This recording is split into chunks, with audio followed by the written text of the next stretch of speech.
Hello everyone. तो आज हम 22 को डिस्कस करने वाले हैं, प्रैक्टिस सेट 22। ठीक है, थोड़ा आज लेट मिला था तो मिलेगा, ऐसा नहीं है, लेट सवेर आपको मिलता ही रहेगा क्योंकि मैंने कहा है ना रिकॉर्डेड मिलेगी, वीडियो PDF सब मिलेगा, लेकिन लेट सवेर ऐसा कोई टाइमिंग है नहीं। तो आपको प्रैक्टिस करना है, आपको जब भी फ्री टाइम मिलता है आप प्रैक्टिस कर लीजिए। ठीक है, ऐसा नहीं है कि लाइव है तो लाइव सेशन में आकर देखना है उसके बाद देखने को मिलेगा, नहीं, ऐसा कुछ नहीं है। ठीक है, तो स्टार्ट करते हैं हम। और अभी तक हमने कितना कंप्लीट कर लिया था? 21 कंप्लीट हो गया है। आज हम 22 को भी देख लेते हैं, कवर कर लेते हैं। तो सबसे पहले बताना है कि कौन सी करेक्ट स्पेलिंग है मैनूअर की। ठीक है, मैनूअर की करेक्ट स्पेलिंग क्या होगी ये बताना है। मैनूअर मतलब होता है पैतरेबाजी करने वाला, या यूँ बोलो कुशलतापूर्वक, यानी कि कुशलतापूर्वक योजना बनाना। ठीक है, आप इसे बोल सकते हो कुशलतापूर्वक पैतरेबाजी, मैनूअर। देखिए इसकी स्पेलिंग बहुत इजी है, MANE। मैंने लिख दिया आपने ना, MANE, मैंने, फिर वर लिख देना है, मैंने हो गया। फिर आपने यहाँ पे क्या कर देना है, UVER, बस, और कुछ नहीं करना है। आप ऐसे तोड़ तोड़ के याद रखेंगे तो याद रख ले जाएंगे। मैंने हो गया, उसके बाद आपका यहाँ पे UVER। अब तो हम नहीं जानते ना एग्ज़ाम में कौन सी स्पेलिंग पूछ ले, ऐसा तो है नहीं कि कौन सी, ऐसा ये भी है कि हो सकता है कि आपकी प्रीवियस ईयर वाला ही पूछ ले, तो उसको भी अच्छे से, वैसे मैं प्रीवियस ईयर करा दूंगी क्योंकि हमने 50 सेट कराने का वादा किया है, जिसमें से 22 तो हो ही गए हैं, है ना, जिसमें से आपके 22 हो गए हैं, तो इधर पूरा जाएगा। और आपके प्रीवियस ईयर आई थिंक 5 या 6 सेट होंगे प्रीवियस ईयर के, तो वो मैं इसी में करा दूँगी ऐड करके। बाकी हम ये तो करेंगे ही करेंगे जो आपके 50 सेट हैं, और 50 सेट में ये 5-6 ऐसे सेट होंगे जो आपके प्रीवियस ईयर पे बेस्ड होंगे, क्योंकि भाई कोई भी एग्ज़ाम की पढ़ाई अगर हम कर रहे हैं, तैयारी कर रहे हैं, प्रिपरेशन कर रहे हैं, तो प्रीवियस ईयर ना करें तो बेकार है। प्रीवियस ईयर करना ज़रूरी है।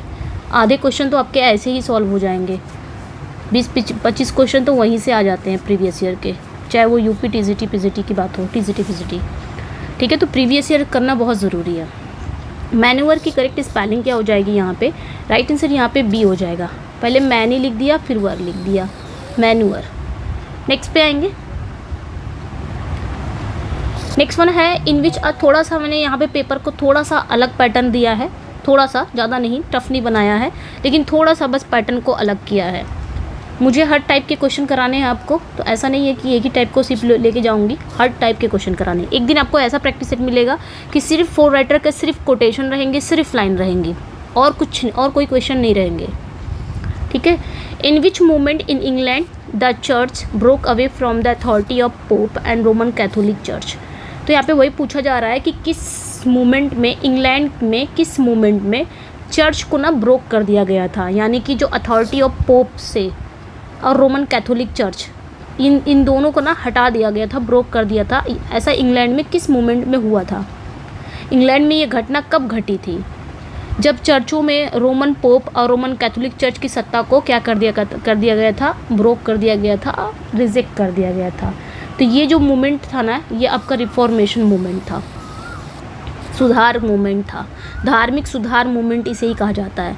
तो बात भाई यहाँ पे चर्चेस की बात हो रही है, चर्च वगैरह की, धार्मिक की बात हो रही है, तो ऑब्वियसली ये आपका यही करेक्ट हो जाएगा, रिफॉर्मेशन। रेनेशा में तो नहीं ये सारी चीज़ें हुई थी, रिफॉर्मेशन में हुई थी।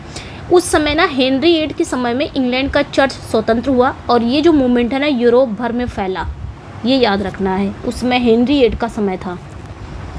नेक्स्ट पे आएंगे, choose the word that best describe a person who dabbles in a subject or activity for amusement without serious study. एक ऐसा व्यक्ति जो किसी विषय को सिर्फ क्या करता है, सिर्फ इंटरटेन के लिए सीखता है, बिना गहराई से अध्ययन के, उसे क्या कहेंगे? सिर्फ इंटरटेन के लिए सीखता है। एक ऐसा व्यक्ति जो अपने सब्जेक्ट को सिर्फ इंटरटेन के लिए ही सीखता है, उसे हम क्या कहेंगे? ठीक है, मतलब गहराई में, डेप्थ में नहीं जाता है वो। सो राइट आंसर यहाँ पे क्या हो जाएगा? डिलेटांटी।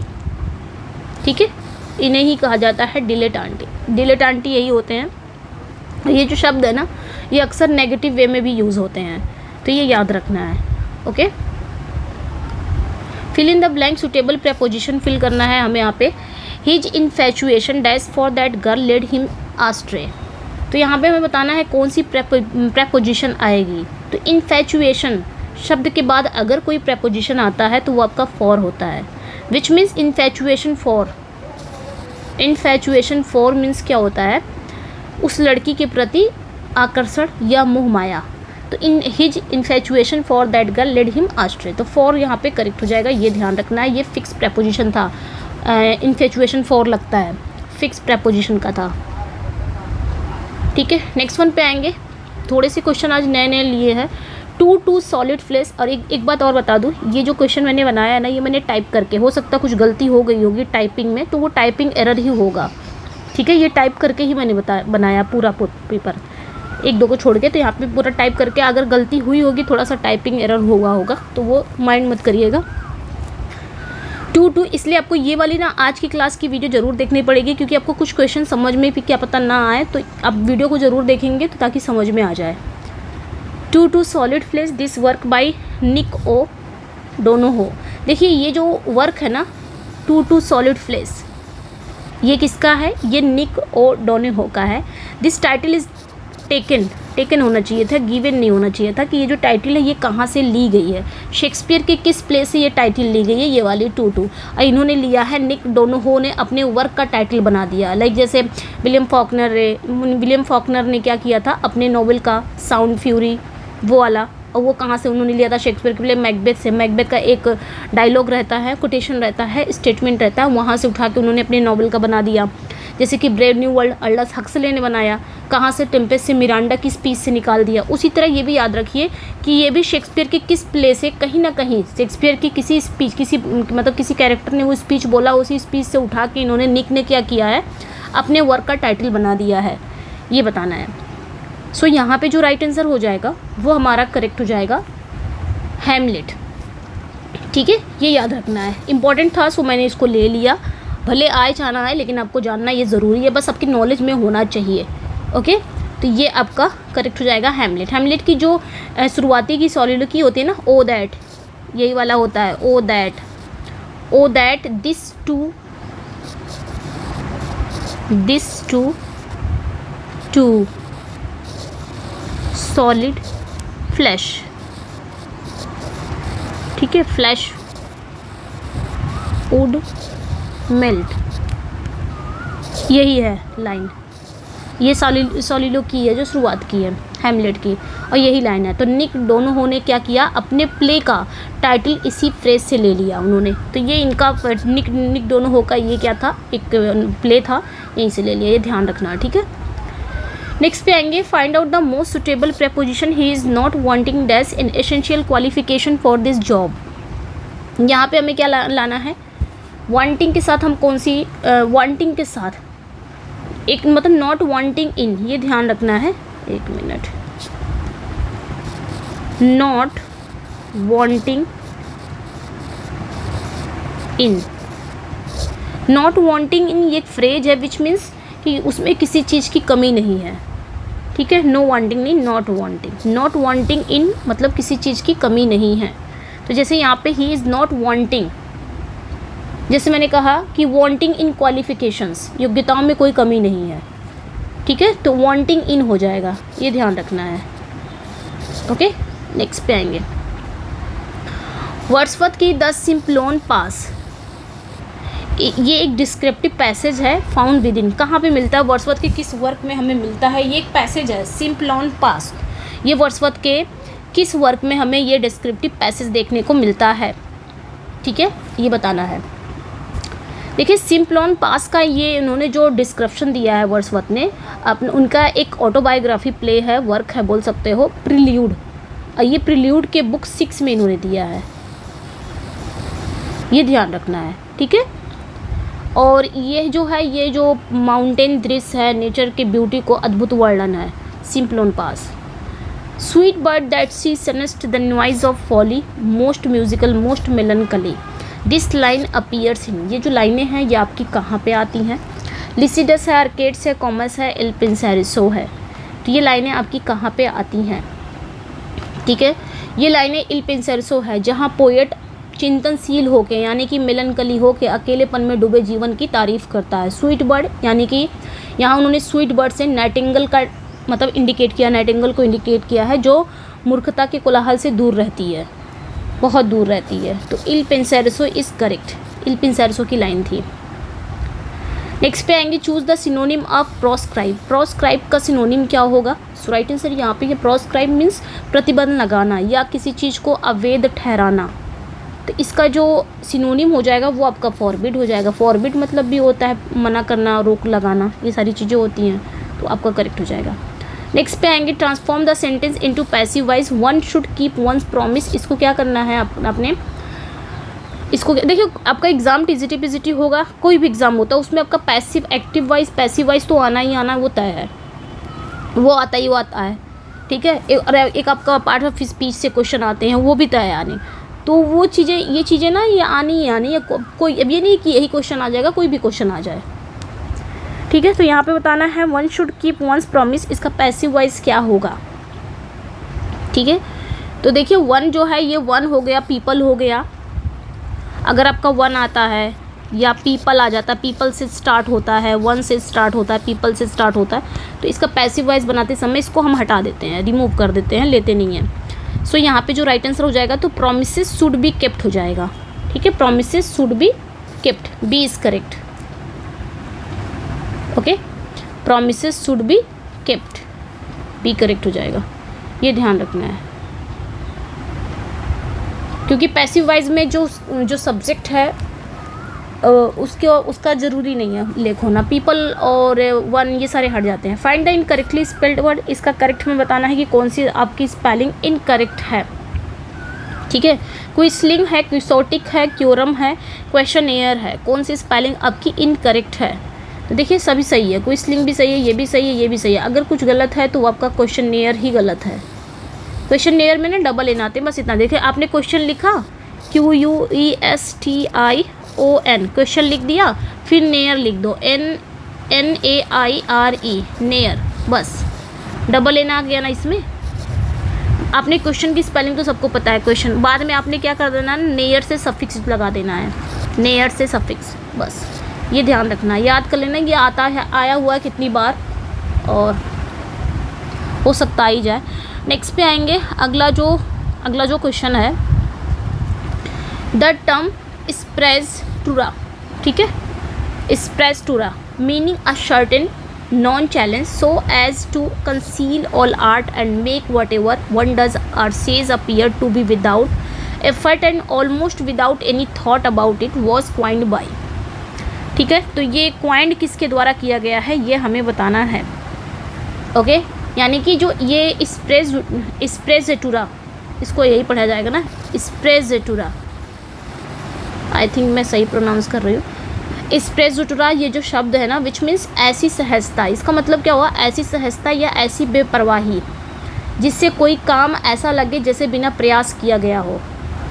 तो ये किस राइटर ने क्वाइन किया था ये हमें बताना है, ठीक है, ठीक है। तो देखिए ये जो राइट आंसर हो जाएगा ना, ये जो टर्म है ना स्प्रेज़टूरा, इसका मतलब होता है कि एक ऐसी सहजता या एक ऐसी बेपरवाही जिससे कोई काम ऐसे लगे जैसे बिना प्रयास का किया गया, यानी कि कोई काम ऐसा लगे जैसे ये बिना प्रयास का किया गया हो, ऐसी बेपरवाही, ऐसी सहजता, इसे बोला जाता है स्प्रेज़टूरा।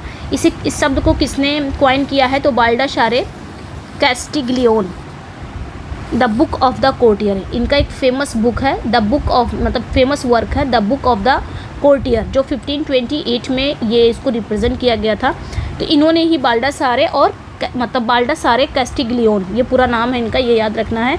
इन्होंने बताया कि एक सच्चा दरबारी अपनी कलाओं को और अपने व्यवहार को इतनी सहजता से करता है उसमें कोई बनावटीपन नहीं दिखे, तो बी करेक्ट हो जाएगा। Which work by John Galsworthy though not a play reads much like a dramatic script and explores the grim realities of poverty through a series of dialogues and descriptions. तो Galsworthy का वो कौन सा work नहीं है ना, not पूछा है, गॉल्सवर्दी का वो कौन सा वर्क नहीं है जिसमें नाटकीय शैली में गरीबी की वास्तविकता को डायलॉग के माध्यम से दिखाता है, ठीक है।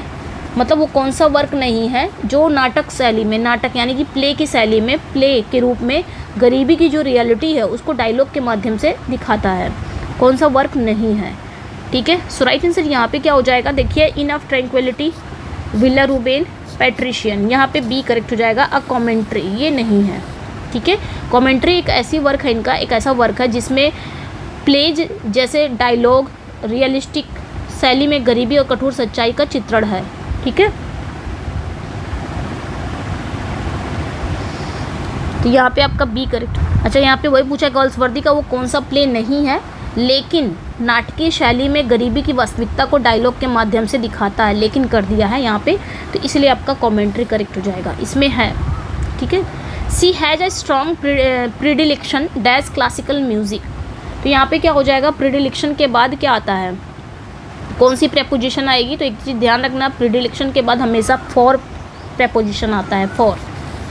ठीक है, प्रिडिलेक्शन।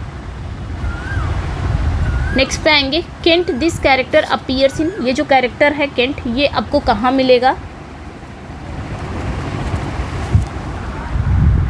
ठीक है, देखिए केंट नाम का कैरेक्टर तो आपकी किंग लियर में आता है, वो दिमाग में आ रहा होगा देख के, लेकिन एक जगह और भी आता है केंट नाम का कैरेक्टर, ये आपके हेनरी फोर्थ पार्ट 2 में आता है।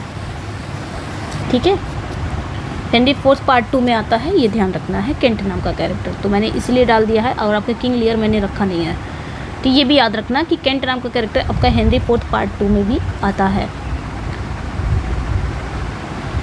फिगर ऑफ स्पीच बताना है, let us speak our free hearts each to each, तो इसमें बताना है कि कौन सी आपकी फिगर ऑफ स्पीच है इसमें। ठीक है, कौन सी फिगर ऑफ स्पीच है ये बताना है।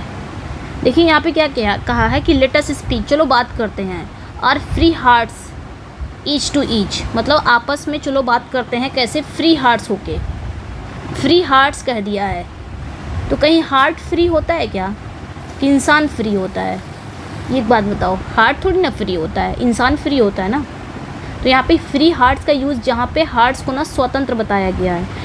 ठीक है, इंसान की जगह पे यहाँ पे फ्री मतलब जो होता है ना, कि किसी विशेष व्यक्ति के स्थान पर हार्ट से जोड़ा गया हो, तो यहाँ पे इंसान फ्री होके बात करता है ना, हार्ट्स थोड़ी ना बात करेगा, लेकिन इंसान की जगह पे क्या कर दिया, हार्ट्स लगा दिया, तो यानी कि जो एडजेक्टिव है उसको क्या कर दिया गया है, ट्रांसफ़र कर दिया गया है।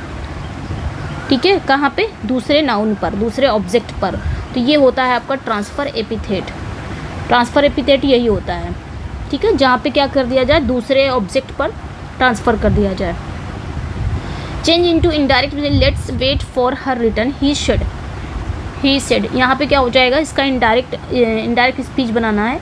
सो राइट आंसर यहाँ पे क्या हो जाएगा, लेटेस्ट वाला हम प्रपोज्ड में चेंज करते हैं, तो he proposed that they should wait for her return. Next पे आएंगे, वर्ड्सवर्थ की पोएम है Goody Blake and Harry Gill primarily illustrate, तो वर्ड्सवर्थ की जो पोएम है Goody Blake and Harry Gill, ये मुख्य रूप से किस विषय को दिखाती है, इसमें क्या दिखाया जाता है, मतलब ये जो पोएम है ना, एक गरीब महिला की पूरी दुख भरी कहानी है, गरीब महिला की, जिसे एक अमीर व्यक्ति सताता है और इवेंचुअली वह व्यक्ति शापित होकर पीड़ित होता है, तो यहाँ पे राइट आंसर क्या हो जाएगा, आपका बी ही करेक्ट हो जाएगा। ठीक है, बी करेक्ट हो जाएगा। The theme of social injustice, power of the curse brought on by cruelty. Next पे आएंगे, the CEO speech, not his manager's comments, have influenced the final decision of the board, इसमें बताना है कि किस part में एरर है। The CEO's speech, not his manager's comment, have influenced the final, यहाँ पे बताना है कि किस पार्ट में एरर है। ठीक है, किस पार्ट में एरर है ये बताना है। राइट आंसर यहाँ पे क्या हो जाएगा आपका, देखिए यहाँ पे CEO करके, सी मतलब CEO की स्पीच है, फिर उनके मैनेजर का कमेंट, नॉट मैनेजर्स कमेंट। ठीक है, तो यहाँ पे आपका जो देखिए नॉट भी दो नाउन को जोड़ता है, दो ऑब्जेक्ट को जोड़ता है, जिस तरह एज वेल एज हो गया, या आपका लाइक हो गया, अनलाइक हो गया, टुगेदर हो गया, टुगेदर विद हो गया। ठीक है, या अलॉन्ग विद हो गया, अलॉन्ग हो गया, नॉट भी हो गया। तो हम क्या करेंगे, पहले वाले नाउन के अकॉर्डिंग अपनी वर्ब रखेंगे। तो यहाँ पे बी पार्ट में एरर है, CEO स्पीच दो है, वो आपका क्या है, सिंगुलर है, तो यहाँ पे आपका हैज़ आना चाहिए।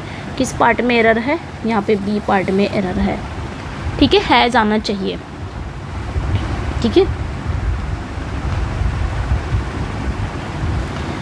The ottava rima follows the rhyme scheme, ottava rima का राइमिंग स्कीम क्या है ये बताना है। तो बहुत इजी है ओटवा रीमा की जो राइमिंग स्कीम है, इसमें 8 लाइन होती है ओटवा रीमा में। 8 लाइन की स्टेंजा होती है। इसकी राइमिंग स्कीम बहुत इजी है। ए बी 3 बार बस ए बी कर दो, ट्रिपल ए बी आता है और लास्ट में 2 सी आता है। बस इतना ध्यान रखना है। ट्रिपल, ये ध्यान रखना है, ट्रिपल ए बी आता है, लास्ट में 2 सी। आज से याद कर लेना ये ए बी डबल सी, बस इतना याद है, ट्रिपल ए बी और डबल सी। इसको तो याद करो, जितना भी राइमिंग स्कीम है ना उसको याद कर लिया करो। क्या हो रहा है? नेक्स्ट पे आएंगे। Milton introduce Satan and fallen angels in the book first of Paradise Lost. तो मिल्टन ने शैटन और कुछ फॉलन एंजल्स को इंट्रोड्यूस किया पैराडाइज लॉस्ट की बुक फर्स्ट में, लेकिन 2 of the chief devils reappear in book second. तो बुक सेकेंड में कुछ 2 चीफ डेविल्स थे, चीफ डेविल में से 2 बुक सेकेंड में भी रीअपियर होते हैं। वो दोनों कौन थे ये पूछा जा रहा है। वो दोनों कौन थे तो ये हमें बताना है। वो दोनों चीफ डेविल में से दोनों कौन थे जो बुक सेकेंड में भी वो दोनों अपीयर हुए थे। सो राइट आंसर यहाँ पे क्या हो जाएगा आपका? मोलोच। अच्छा 2 था ना, दे आर, यहाँ पे 2 आंसर हो जाएगा। मैंने इसको सही से बनाया नहीं है, ओह शिट। 2 पूछा है ना यहाँ पे, तो देखिए एक आपका मोलोच है, ये भी ध्यान रखना है, और एक आपका बैलियल है। तो यहाँ पे जो आपका आंसर हो जाएगा ना ए एंड सी, आंसर की में ऐसे मिलेगा ए एंड सी, तो ध्यान रखना है। ठीक है। तो जो मोलोच है ना ये युद्ध का पक्षधर होता है, वो हिंसा की सलाह देता है, और बेलियल बहुत ही चालाक होता है, धोखेबाज होता है और नैतिक रूप से गिरा हुआ कैरेक्टर है जो चुपचाप रहकर अधर्म फैलाता है। नेक्स्ट पे आएंगे। करेक्टली स्पेल्ड बताना है। यहाँ पे कौन सी स्पेलिंग आपकी करेक्ट हो जाएगी? टेनेसिस की करेक्ट स्पेलिंग क्या होगी? मतलब दृढ़, अटल या पकड़ बनाए रखना। सो राइट आंसर यहाँ पे क्या हो जाएगा आपका? ए करेक्ट हो जाएगा। TENA, उसके बाद CIOUS, टेनेसिस, ये हो जाएगा। 1 मिनट। TENACIOUS, टेनेसिस, ये इसकी स्पेलिंग हो जाएगी। सो राइट आंसर यहाँ पे आपका ए हो जाएगा। ठीक है, ओके। नेक्स्ट पे आएंगे। In English ottava rima first appeared in Elizabethan translation of. तो इंग्लिश में ओटोरिमा पहली बार अपीयर्ड हुआ था एलिजाबेथन, मतलब एलिजाबेथन में किसके ट्रांसलेशन से? किसके ट्रांसलेशन से पहली बार ओटोरिमा अपीयर हुआ था? ठीक है। सो राइट आंसर यहाँ पे क्या हो जाएगा आपका? करेक्ट हो जाएगा Tasso and Ariosto, D correct हो जाएगा, टैसू एंड अरिस्टो। ओटोरिमा एक 8 line stanza with rhyme scheme, triple A B double C है, और ये इंग्लिश में पहली बार अरिस्टो और टैसो के जो एपिक्स थे ना उनके ट्रांसलेशन में आया था। तो ये याद रखना है। गोल्सवर्दी की शॉर्ट स्टोरी है क्वालिटी, 1912 में ये आया था। Start with the description of boot shop. ये जब स्टार्ट होता है ये प्ले तो एक बूट शॉप के डिस्क्रिप्शन से शुरू होता है। On the top was the name plate, उसका नेम प्लेट क्या है ये बताना है। ये जो कहानी है ना, ये जो क्वालिटी की कहानी है, ये भाइयों की जूते, मतलब कुछ भाई रहते हैं, उनकी जूतों की दुकान से शुरू होती है। तो नाम पट पर लिखा होता है क्या, मतलब नेम प्लेट पर क्या लिखा होता है? सो राइट आंसर यहाँ पे क्या हो जाएगा आपका? जेस्लर ब्रदर्स, ये ध्यान रखना है। ठीक है, गैस्लर या जेस्लर ब्रदर याद रखना है। यानी कि जो क्वालिटी है ना ये जेस्लर भाइयों की जूतों की दुकान से शुरू होती है। ठीक है, ए करेक्ट हो जाएगा। नेक्स्ट पे आएंगे स्पॉट द एरर। इसमें बताना है कि कौन से पार्ट में एरर है। Neither of the plans suits him and therefore he decided not to go out study. यहाँ पे बताना है कि किस पार्ट में एरर है। ठीक है, अब यहाँ पे देखिए स्टडी लगा हुआ है, और स्टडी जब लगा हुआ है तो ये वाला जो पार्ट है आपका, यानी कि स्टडी लगा हुआ तो पास्ट में ही आ गया।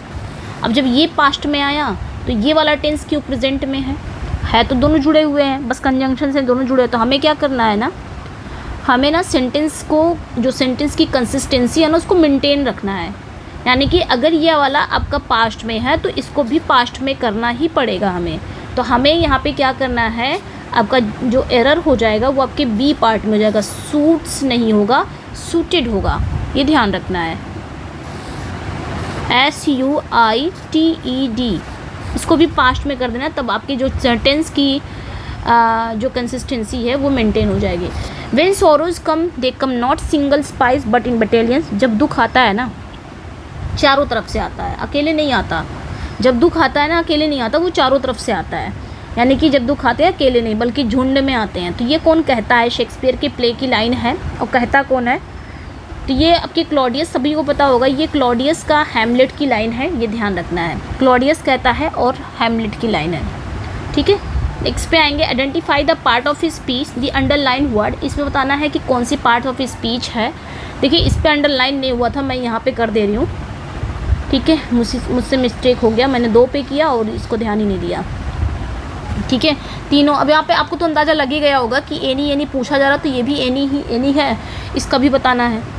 तो यहाँ पे बताना है कि मतलब यहाँ पे पार्ट ऑफ स्पीच बतानी है, कौन सा पार्ट ऑफ स्पीच है तीनों में, ये बताना है, ठीक है। सो राइट आंसर यहाँ पे क्या हो जाएगा आपका?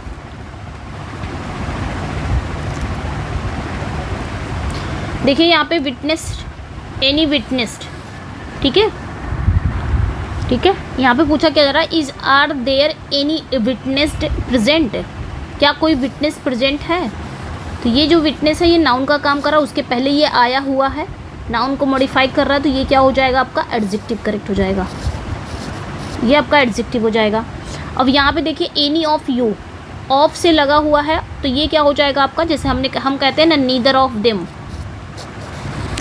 नीदर ऑफ देम, तो ऑफ से पहले ये जो नीदर आया है ना, ये प्रोनाउन है। क्या है? ये प्रोनाउन है। या ईदर ऑफ देम हो गया, यानी कि ऑफ से पहले आया है, तो ये आपका सब्जेक्ट का काम कर रहा है। किसका काम कर रहा है? सब्जेक्ट का काम कर रहा है। जब सब्जेक्ट का काम कर रहा है तो सब्जेक्ट का काम या तो नाउन या तो प्रोनाउन करते हैं।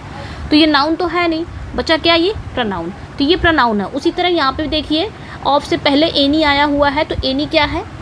एनी आपका सब्जेक्ट का काम कर रहा है, ठीक है। एनी आपका सब्जेक्ट का जब काम कर रहा है तो सब्जेक्ट आपके वर्ब नाउन या प्रोनाउन करते हैं, तो ये आपका प्रोनाउन है, ये भी ध्यान रखना है। Is that any better? तो ये आपका क्या है? बेटर। बेटर एडजेक्टिव है और एडजेक्टिव को ये मॉडिफाई कर रहा है ना। एडजेक्टिव को मॉडिफाई कौन करता है? एडवर्ब करता है। तो यहाँ पे ये एडवर्ब हो गया।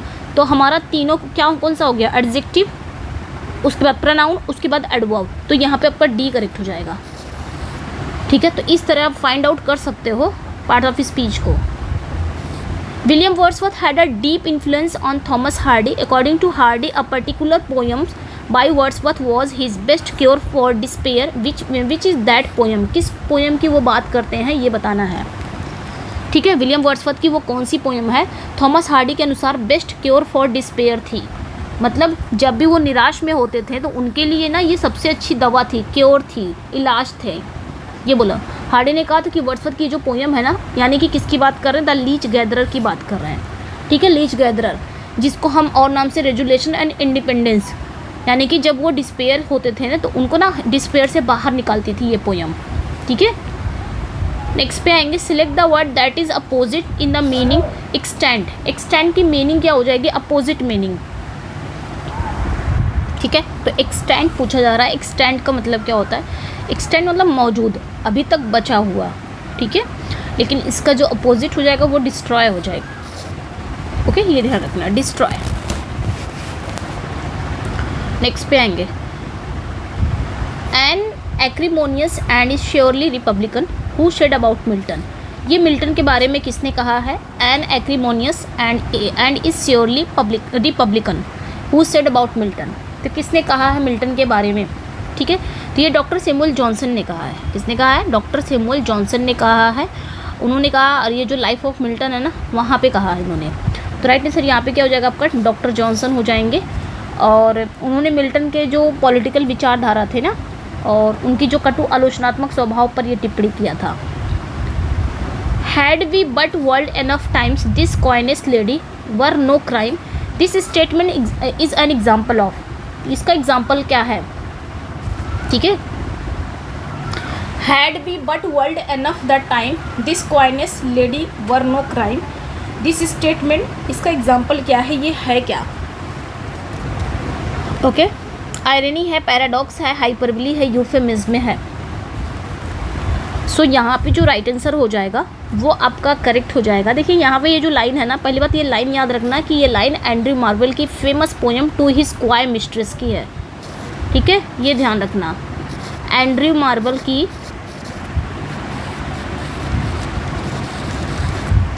की एक पोयम है टू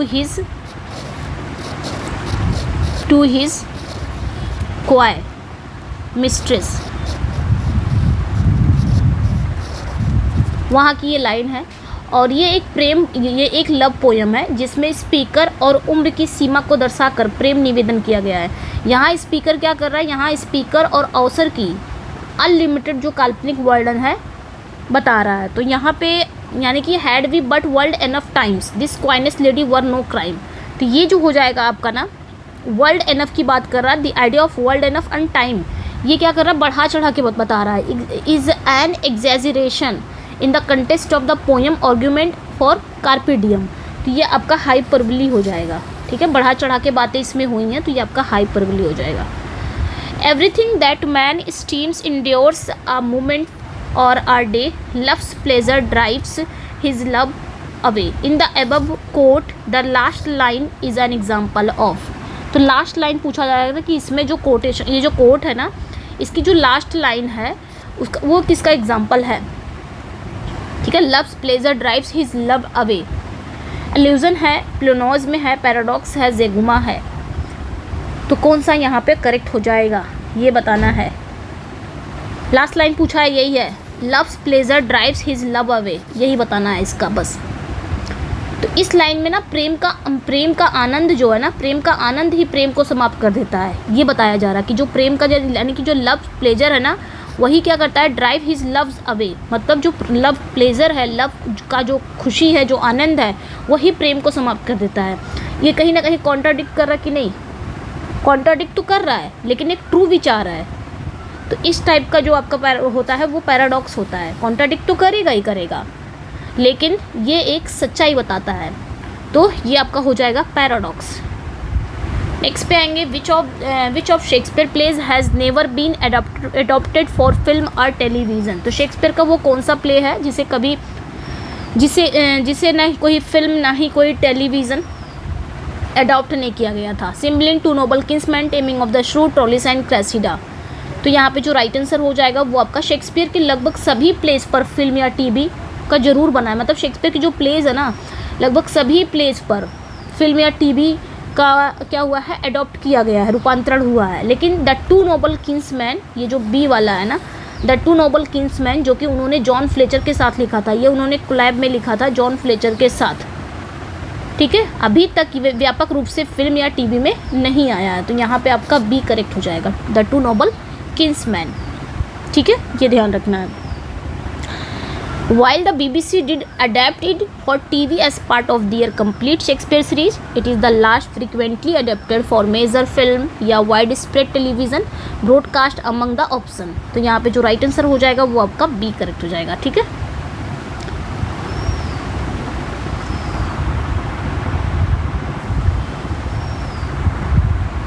यहाँ पे नेवर नहीं होना चाहिए, नेवर ज़्यादा हो जाता ना, एग्जैजरेट कर दिया है नेवर, मतलब वेरी स्ट्रॉन्ग अनलाइकली, ये नहीं होना चाहिए। हाँ, ये इसकी जगह पे ना लीस्ट अडेप्टेड हो जाना चाहिए कि कम हुआ है, लीस्ट अडेप्टेड। तो two noble kinsmen. Correct the sentence, I doubt that he will succeed in his venture. ये मैं अपनी तरफ से बता रही हूँ कि यहाँ पे लीस्ट होना चाहिए, हालांकि ये ऐसे ही क्वेश्चन था, लेकिन यहाँ पे आपका लीस्ट होना चाहिए। करेक्ट दस, क्योंकि नेवर ओवर वाला कभी करेक्ट होता कहाँ है। आई doubt that he will succeed in his venture, इसमें करेक्ट सेंटेंस करना है, कौन सा आपका करेक्ट सेंटेंस हो जाएगा। ठीक है, तो यहाँ पे जो राइट आंसर हो जाएगा वो आपका करेक्ट हो जाएगा। एक मिनट, कौन सा करेक्ट है,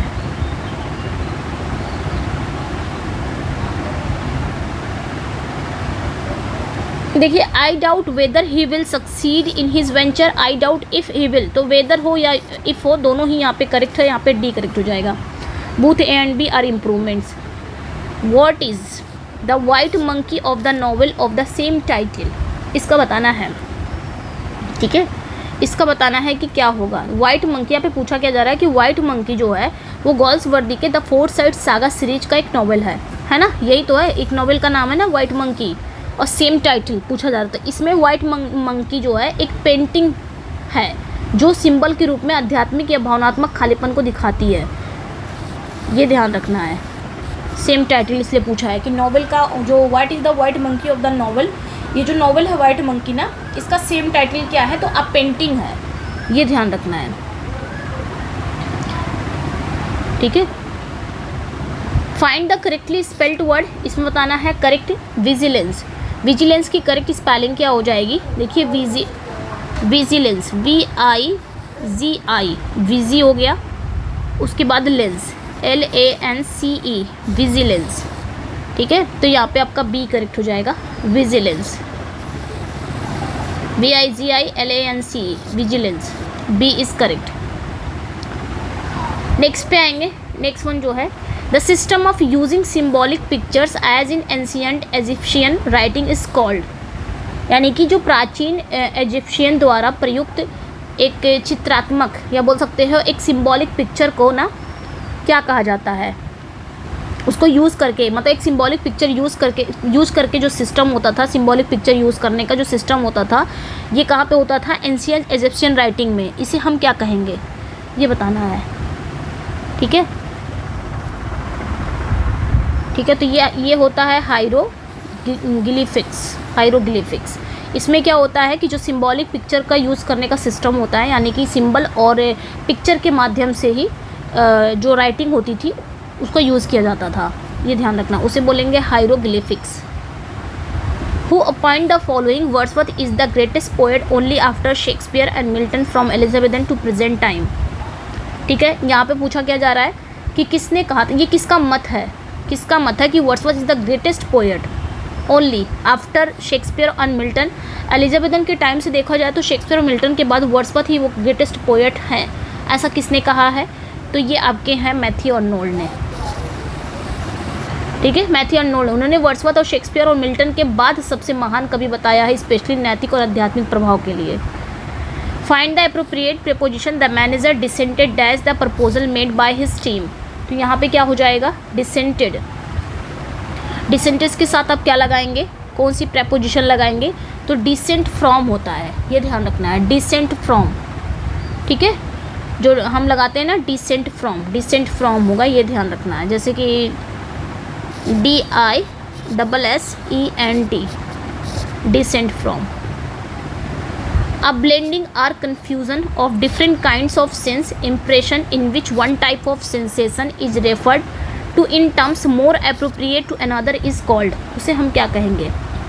ठीक है, मॉर्फीम कहेंगे, सिम्बॉलिक सिनेस्थेसिया या सिंक्रोनिक क्या कहेंगे, यानी कि एक ब्लेंडिंग और confusion of different kinds of sense, जो हमारा सेंस होता है ना उसका डिफरेंट काइंड्स ऑफ, यानी कि उसका ब्लेंडिंग और कन्फ्यूज़न इम्प्रेशन, जिसमें एक type of sensation is referred to terms more appropriate to another is called. इसे क्या बोलेंगे, जब अभी इसको हिंदी में समझते हैं, जब एक इंद्रिय यानी कि जब एक सेंस अनुभव को दूसरी सेंस की भाषा में व्यक्त किया जाता है, जैसे लॉर्ड कलर या शार्प टेस्ट, तो उसे हम क्या कहते हैं, यानी कि एक संवेदी मिलावट कहते हैं, तो ये आपकी सिनेस्थेसिया हो जाएगी, उसे हम क्या बोलेंगे, सिनेस्थेसिया। ठीक है, ये पोएटिक में प्रभावशाली फिगर ऑफ स्पीच है, ये ध्यान रखना है। जब एक इंद्रिय अनुभव को दूसरी इंद्रिय की भाषा में व्यक्त किया जाता है, जैसे कि लाउड कलर, शार्प टेस्ट। ठीक है, चूज द सिनोनिम फॉर वेनेरेट।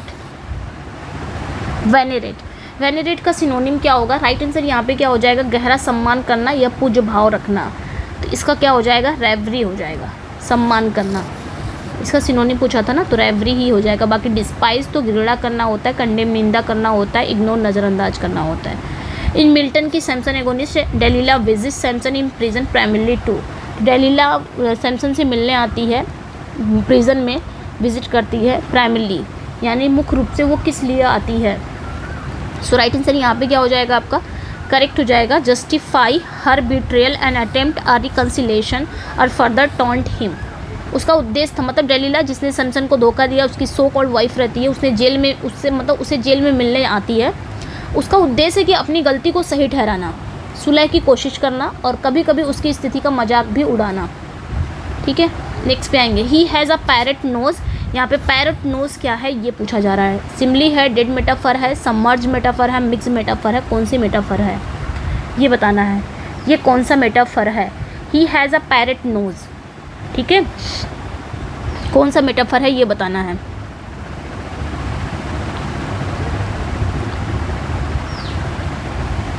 तो यहाँ पे जो राइट आंसर हो जाएगा ना, यहाँ पे आपका डेड मेटाफर करेक्ट हो जाएगा, ठीक है, डेड मेटाफर इज करेक्ट, क्योंकि यहाँ पे लाइक और एज के बिना की गई है comparison. He has a parrot nose, ठीक है, इसलिए ये मेटाफर हुआ। अब इसमें पैरट नोज क्या है? एक ज्ञात और बार बार आई हुई ये सिमिली बन चुका है, तो इसे हम डेड मेटाफर कहेंगे, ठीक है। देखिए डेड मेटाफर क्या होता है? जब किसी मेटाफर का बार बार यूज़ किया जाता है तो वो अपना जो मूल प्रभाव है ना वो खो देता है। लोग इस फ्रेज से इतने परिचित हो जाते हैं कि वो मूल तुलना के बारे में सोचना ही बंद कर देते हैं। जैसे कि यहाँ पे पैरट नोज़, तो पैरट नोज़ तो आप सबको पता है, पैरट नोज़ बार बार आया हुआ है, फैमिलियर भी है, कि अब ये अपना ना इतना ज़्यादा हमको पता चल गया है, हमको ये फ्रेज़ के बारे में इतना हम परिचित है पैरट नोज़ के बारे में, कि अब ये है ना अपना जो मूल है ये खो दिया है, ठीक है। तो ये होता है डेड मेटाफर, ये ध्यान रखना है, ठीक है। नेक्स्ट वन पे आएंगे, एक मिनट।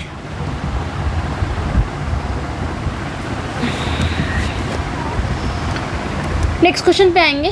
विच Shakespearean character famously exclaim, Shakespeare का वो कौन सा फेमस कैरेक्टर है जो ये बात बोलता है, of one whose hand like the base Indian threw a pearl away richer than all his tribe. King Richard है, कैसियस, ओथेलो, हैमलेट, कौन बोलता है ये बताना है।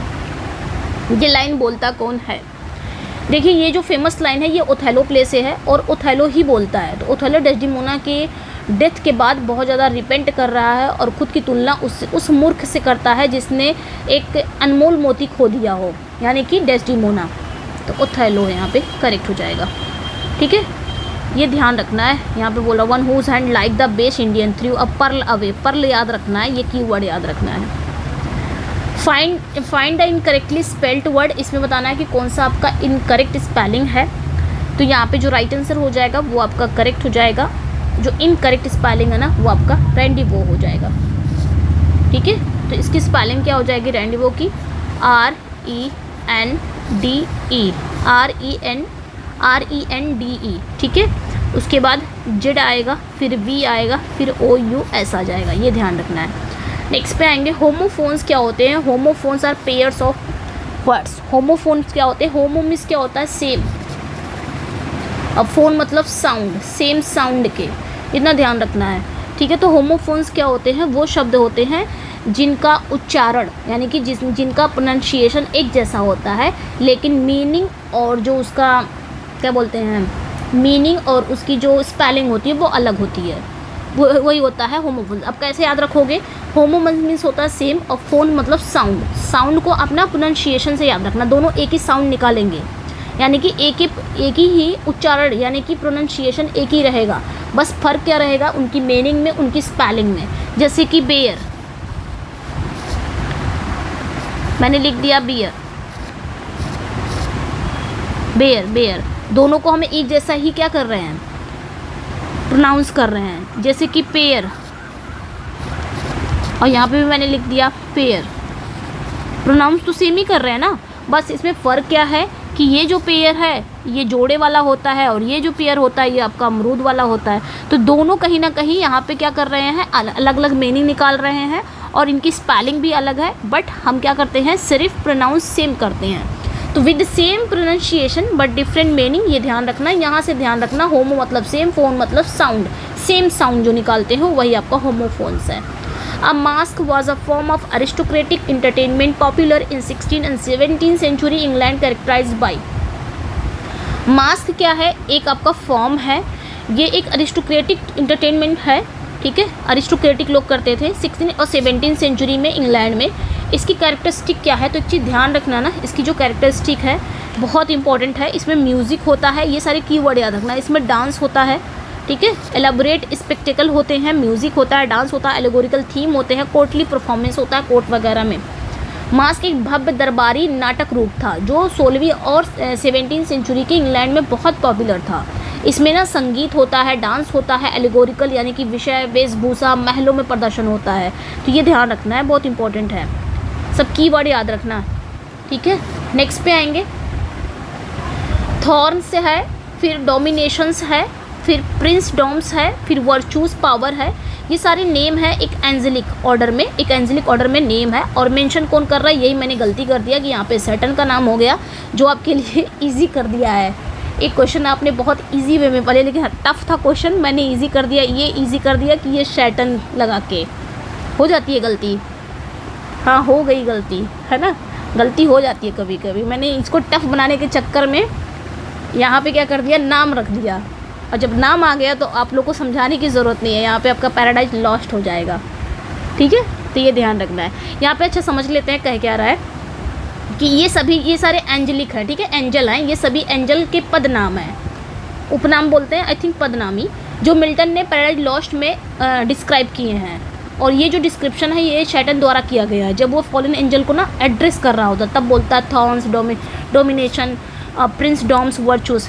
कोई नहीं, मैं नेक्स्ट में इसका थोड़ा टफ करके ज़रूर पूछ लूँगी। नेक्स्ट पे आएंगे, choose the antonym for detained, ठीक है। यहाँ पे बताना है कि डिटेन्ड का एंटोनिम क्या होगा, डिटेन्ड, ओके। तो देखिए डिटेन मतलब क्या होता है, इसको समझ लेते हैं, ओके। डिटेन पूछा है तो डिटेन का मतलब क्या होता है, रोक कर रखना, अवरोधित करना, ठीक है। तो इसका एंटोनिम क्या हो जाएगा, रिलीज़ कर देना। एंटोनिम तो यही हुआ ना, रिलीज़ कर देना, रिहा कर देना। First book of the foresight saga deals the position, जो फर्स्ट बुक है ना फोरसाइट सागा की फर्स्ट बुक कौन सी है, the man of property, the man of property. मैंने हज़ारों बार इसको पढ़ाया, ये क्वेश्चन तो किसी का भी गलत नहीं होना चाहिए। मैं देखने तो आ नहीं रही हूँ आप लोग सही बोलते हो कि गलत बोलते हो, लेकिन भरोसा है आप लोग पे, देखने तो आ नहीं रही हूँ कि कितने लोग हैं। ये क्वेश्चन मैंने बार बार पढ़ाया, मेरे प्रैक्टिस सेट में कितनी बार ये क्वेश्चन आया होगा, मतलब घुमा घुमा के पूछा है, लेकिन मैंने बताया है। तो यहाँ पे वही पूछ रहा है कि फोरसाइट सागा का जो फर्स्ट बुक है ना वो पोजीशन से डील करता है।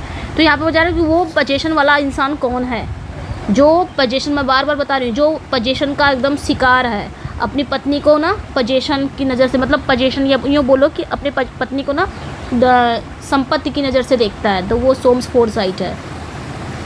ये ध्यान रखना है, क्या है, सोम्स फोरसाइट है, ठीक है। ये एक लॉयर है जो अपनी पत्नी को स्वामित्व के रूप में देखता है, ठीक है, ये ध्यान रखना है। नेक्स्ट पे आएंगे, एक मिनट, नेक्स्ट क्वेश्चन पे आएंगे, find the idiom out on a limb refers to. ये जो इडियम है ये कहाँ मिलेगा, आउट ऑन अ लाइम, इसका मतलब होता है किसी जोखिम भरी स्थिति में पड़ जाना, जहाँ व्यक्ति अकेला पड़ जाता हो और उसे कोई समर्थन नहीं मिलता है। तो ये क्या हो जाएगा, डू समथिंग रिस्की हो जाएगा, ठीक है। O blithe new comer I have heard I hear thee and rejoice. तो यहाँ पे बताना है O blithe new comer I have heard I hear thee and rejoice. ये लाइनें आपकी कहाँ पे आती है, आगे पूछना था कि ये लाइनें कहाँ पे आती हैं। To the nightingale, to the skylark, nutting to the cuckoo, कहाँ की ये लाइनें, ये वर्ड्सवर्थ की ही लाइनें हैं, और टू द कुक्कू की लाइन है, शुरुआत यहीं से होती है, ये ध्यान रखना है। ओ ब्लिथ न्यू कॉमर, ठीक है, बहुत इंपॉर्टेंट है ये। O what a noble mind is here overthrown in which Shakespeare play. तो ये किस शेक्सपियर की किस प्ले की लाइन है, O what a noble mind is here overthrown, Shakespeare की किस प्ले की लाइन है। सो यहाँ पे जो राइट हो जाएगी, ये ओफीलिया कहती है, ठीक है, ये ध्यान रखना है। ये कहती कौन है, ओफीलिया,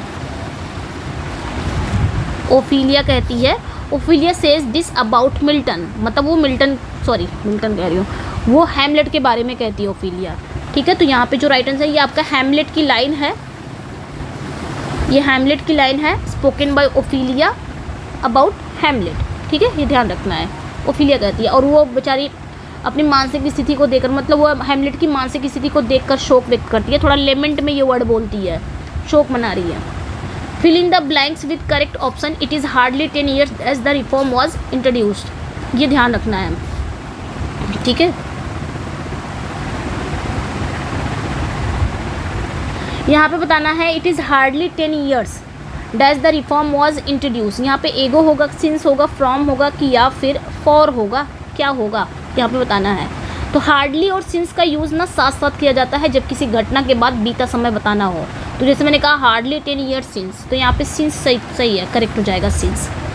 नेक्स्ट पे आएंगे, who is not a metaphysical poet. इसमें बताना है कि कौन से आपके मेटाफिजिकल पोएट नहीं है। मैंने हज़ारों बार बताया होगा, कितनी बार ही बताया है मैंने। अब मैं थोड़ा यहाँ पे हाइपरबोली बोल दिया ना। हु इज़, अभी ये सोच रहे मैम तो 1000 बार तो बोली नहीं होंगी, लेकिन बोल रही हैं, थोड़ा हाइपरबोली है। मेटाफिजिकल पोएट कौन नहीं है इसमें, तो जॉन डन है। मेटाफिजिकल पोएट कौन कौन से हैं आपके, जॉन डन है, अब्राहम काउली है, हेनरी वॉन है, ये सारे हैं। लेकिन भाई ये नहीं है, कौन, जॉन ड्राइडन नहीं है। जॉन ड्राइडन कौन है, तो जॉन ड्राइडन न्यू क्लासिकल या रिस्टोरेशन एज के ये आपके ड्रामेटिस्ट रहे हैं, ना कि मेटाफिजिकल के। एंड समर्स, बहुत अच्छा क्वेश्चन है ये, यहाँ से 2 क्वेश्चन आपको मिलेगा। And summer's lease hath all too short a date, this line is an epigraph of which Galsworthy works. देखिए ये जो लाइनें हैं ना, ये लाइनें आपकी कहाँ पे मिलेंगी, ये पहले ये देख लेते हैं। ये जो लाइनें हैं ना, ये शेक्सपियर की लाइनें हैं, शेक्सपियर के सोनेट की लाइन है। कौन सी सोनेट की, सोनेट 18 की लाइन है। समर वर्ड है ना यहाँ पे, की वर्ड ध्यान रखना है। ये सोनेट 18 की लाइन है, और सोनेट 18 की ये जो लाइनें हैं ना, ये गोल्सवर्दी के किस वर्क का एपिग्राफ बना हुआ है, ये पूछा गया है। गोल्सवर्दी के किस वर्क का एपिग्राफ बना हुआ है, ठीक है। तो यहाँ पे जो राइट आंसर हो जाएगा वो आपका करेक्ट हो जाएगा, इंडियन समर ऑफ फोर्साइट। इसका ये ध्यान रखना है, इसका एपिग्राफ बना हुआ है। जैसे आपका the child is the father of man, वो कहाँ की लाइन है, रेनबो की लाइन है, और वो किसका एपिग्राफ बना, ode to intimation of immortality का। उसी तरह ये भी ध्यान रखना है, ठीक है। और जब ये शुरू होते हैं इंडियन समर ऑफ फोर्साइट ने, शुरुआत में ही ये लाइनें आपको मिल जाएंगी, यानी कि एपिग्राफ के रूप में। तो ये ध्यान रखना है, इसलिए मैंने इसको ले लिया था, मुझे इंपॉर्टेंट लगा। Find the correctly spelled word, इसमें बताना है कि कौन सी स्पेलिंग आपकी करेक्ट है, ठीक है। सिमेट्रिकल, सिमेट्रिकल मतलब समरूप, सिमेट्रिकल। तो यहाँ पे जो करेक्ट हो जाएगा सिमेट्रिकल का, वो आपका करेक्ट हो जाएगा बी। SYMM है, यानी कि पहले आप सिम लिखोगे SYM, फिर उसके बाद मैट्रिकल लिख दो, METRICAL, मैट्रिकल, सिमेट्रिकल। इजी था ये, थोड़ा तोड़ के अगर स्पेलिंग याद रखेंगे ना तो वो आपको याद हो जाएगा। A person who believe that nothing can be known about God or the ultimate nature of things is and. 1 minute में फ़ैन थोड़ा स्लो कर दूँ क्योंकि आवाज़ तो नहीं जा रही होगी, ठीक है। तो यहाँ पे क्या कहा जा रहा है, person who believe that nothing can be known about God और the ultimate nature of things is called. उसे क्या कहेंगे, एक ऐसा व्यक्ति जो ये मानता हो कि गॉड के, ईश्वर के अस्तित्व या अंतिम सत्य के बारे में कुछ भी निश्चित नहीं कहा जा सकता। ऐसे व्यक्ति को हम क्या कहेंगे, ऐसे व्यक्ति को हम क्या कहेंगे, एथिस्ट या थीस्ट या एग्नोस्टिक या पैंथीस्ट। एथिस्ट क्या होता है, देखिए थीस्ट अगर लग गया तो यानी कि ईश्वर में विश्वास करता है, और थीस्ट से पहले ए लग गया तो ये नेगेटिव हो गया, यानी कि अपोजिट हो गया, यानी कि जो विश्वास नहीं करता है ईश्वर में, ठीक है। और पैंथीस्ट क्या होता है, सृष्टि को ही ईश्वर मानता हो, वो हो गया पैंथीस्ट, ठीक है। सारी सृष्टि को, पैन मतलब ही होता है ऑल, जैसे कि पैनाशिया, ये अपनी रूट वर्ड याद रखना है, पैन, पैन मीन्स ऑल होता है। तो पैंथीस्ट मतलब इस संसार को ही ईश्वर मानना, वो हो गया। और थीस्ट मैंने बता दिया, यहाँ पे एग्नोस्टिक करेक्ट हो जाएगा। एग्नोस्टिक वह पर्सन होता है जो ये मानता है कि ईश्वर का जो एग्जिस्टेंस है, ठीक है, या फिर अंतिम सत्य के बारे में कुछ भी निश्चित नहीं कहा जा सकता, ओके। तो वो हो गया आपका एग्नोस्टिक। नेक्स्ट पे आएंगे mark the error, he is one of the few politicians whom I believe genuinely cares about the welfare of the people। तो किस पार्ट में एरर है यहाँ पे हमें बताना है। He is one of the few politicians who I believe genuinely cares welfare of the people। इसमें बताना है किस पार्ट में एरर है, ये बताना है। देखिए अब जब भी ना हु और whom की बात हो ना, हु और whom की, whom जो है ये ऑब्जेक्ट के लिए काम करता है, और जो who है ये सब्जेक्ट का काम करता है, ठीक है। अब यहाँ पे देखेंगे ये जो सब्जेक्ट है इसका वर्ब ये है, ओके। उसके बाद ये आपका सब्जेक्ट है, पूरा सब्जेक्ट और वर्ब हम काउंट कर लेते हैं। एक सब्जेक्ट है और एक सब्जेक्ट उसका वर्ब होना चाहिए, इसका वर्ब इज है। अब यहाँ पे एक सब्जेक्ट है, इसका वर्ब बिलीव है। अब बचा यानी कि यहाँ पे सब्जेक्ट वर्ब बराबर है, और कहीं वर्ब है आपका या सब्जेक्ट है, यहाँ पे आपका एक वर्ब मिल रहा है लेकिन बेचारे का सब्जेक्ट नहीं है। तो जब यहाँ पे देखेंगे कि सब्जेक्ट वर्ब बराबर है लेकिन एक वर्ब है जिसको सब्जेक्ट की ज़रूरत है, तो ऐसे कंडीशन में हम क्या करेंगे, whom का यूज़ नहीं करेंगे, who का यूज़ करेंगे। तो यहाँ पे बी पार्ट में एरर था, ठीक है, क्योंकि अगर आपका सब्जेक्ट वर्ब बराबर है तब तो आप वहाँ पे whom का यूज़ करोगे, लेकिन अगर आपका वर्ब कम है तो आप क्या करोगे, वहाँ पे who का यूज़ करोगे, क्योंकि who ही क्या है, ये सब्जेक्ट का काम करता है। सो राइट आंसर यहाँ पे क्या हो जाएगा आपके बी पोर्शन में है ना, यस बी पोर्शन में ही एरर है, who हो जाएगा। नेक्स्ट पे आएंगे, in Shakespeare Julius Caesar who is describe as having a lean and hungry look and thinks too much, such men are dangerous, Brutus, Mark Antony, Cassius, Casca. Julius Caesar में पूछा जा रहा है कि हु इज डिस्क्राइब्ड एज, किससे describe किया गया है, a lean and hungry look के रूप में, एंड थिंक्स टू मच कि बहुत ज़्यादा सोचता है, और ऐसे इंसान बहुत खतरनाक होते हैं जो बहुत ज़्यादा सोचते हैं, और सच में ऐसे इंसान बहुत खतरनाक होते हैं। तो किसे कहा गया है, जूलियस सीजर में। ये बात ना कैसियस के बारे में कहा गया है, ठीक है, जूलियस सीजर ये बात कैसियस के बारे में कहता है। वो उसे ना बहुत ज़्यादा संदेह, मतलब बहुत डाउटफुल व्यक्ति मानता है कि जो बहुत सोचता है वो इसलिए खतरनाक है क्योंकि ये बहुत ज़्यादा सोचता है। ओके, तो आते हैं हम 61 क्वेश्चन पे। Choose the synonym of reticent. Reticent means, reticent का सिनोनिम बताना है, क्या होता है रेटिसेंट का। तो रेटिसेंट मीन्स कम बोलने वाला, जो अपने विचारों को खुलकर एक्सप्रेस ना करे। तो यहाँ पे इसका सिनोनिम क्या हो जाएगा, रिजर्व्ड, ठीक है। टॉकटिव मतलब बोलने वाला, आउटगोइंग भी उसी टाइप में आता है, मतलब ग्रीगेरियस के टाइप में आता है, गैरुलस तो होता ही है, ठीक है। रेटिसेंट ये इसका मतलब क्या है, एंटोनिम है। टॉकटिव हो गया, आउटगोइंग हो गया, गैरुलस हो गया, ठीक है, ये होते हैं एंटोनिम, जो ज़्यादा बात करते हैं। वर्बोज हो गया। तो ये जो गैरुलस है ना, इसका ये जो आउटगोइंग है ना, इसका भी मतलब होता है मिलनसार, जो ग्रीगेरियस होते हैं, ठीक है। नेक्स्ट पे आएंगे, Milton's when I consider how my light is spent, जिन्हें हम क्या कहते हैं, सोनेट 19। अच्छा, इसे सोनेट 16 भी कहा जाता है, ये भी याद रखना है। Concludes with the resolution that, ठीक है, यहाँ पे वही पूछा जा रहा है कि when I consider how my light, ये सोनेट है कौन सी, on his blindness. On his blindness की ये फर्स्ट लाइन है, when I consider how my light is spent, ठीक है, जिन्हें हम सोनेट 19 कहते हैं। ये कंक्लूड्स करता है विद द रेजुलेशन। कौन से रेजुलेशन के साथ ये कंक्लूड होता है, ये बताना है, कौन से रेजुलेशन के साथ ये कंक्लूड होता है। सो राइट आंसर यहाँ पे क्या हो जाएगा आपका, मतलब मिल्टन ने अपने ब्लाइंडनेस के बाद ये इसमें अपनी आत्मचिंतनशील, मतलब अपनी जो आत्मचिंतनशील है उस स्थिति को दिखाया है। वे अंत में किस निष्कर्ष पे पहुंचते हैं, ईश्वर की सेवा केवल क्रियात्मक कार्यों से नहीं है बल्कि धैर्यपूर्वक सब कुछ सहने से भी होता है। तो ट्रू सर्विस जो होती है गॉड की, can also be found in patience endurance. ज़रूरी नहीं है कि आप गॉड के लिए, मतलब आपको गॉड भेजे हैं पूजा पाठ या नमाज पढ़ने के लिए या फिर उनकी पूजा करने के लिए, ज़रूरी नहीं है। आप अगर धैर्यपूर्वक भी उनकी, जैसे वो कोई तकलीफ़ दे रहे हैं, मतलब कोई भी मुसीबत है आपके ऊपर, कोई परेशानी है, अगर आप उसको धैर्यपूर्वक सब कुछ सहन कर ले जा रहे हो तो वो भी एक प्रकार की सेवा है, ठीक है।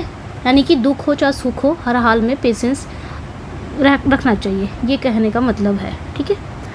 नेक्स्ट पे आएंगे, much dash since they were here last.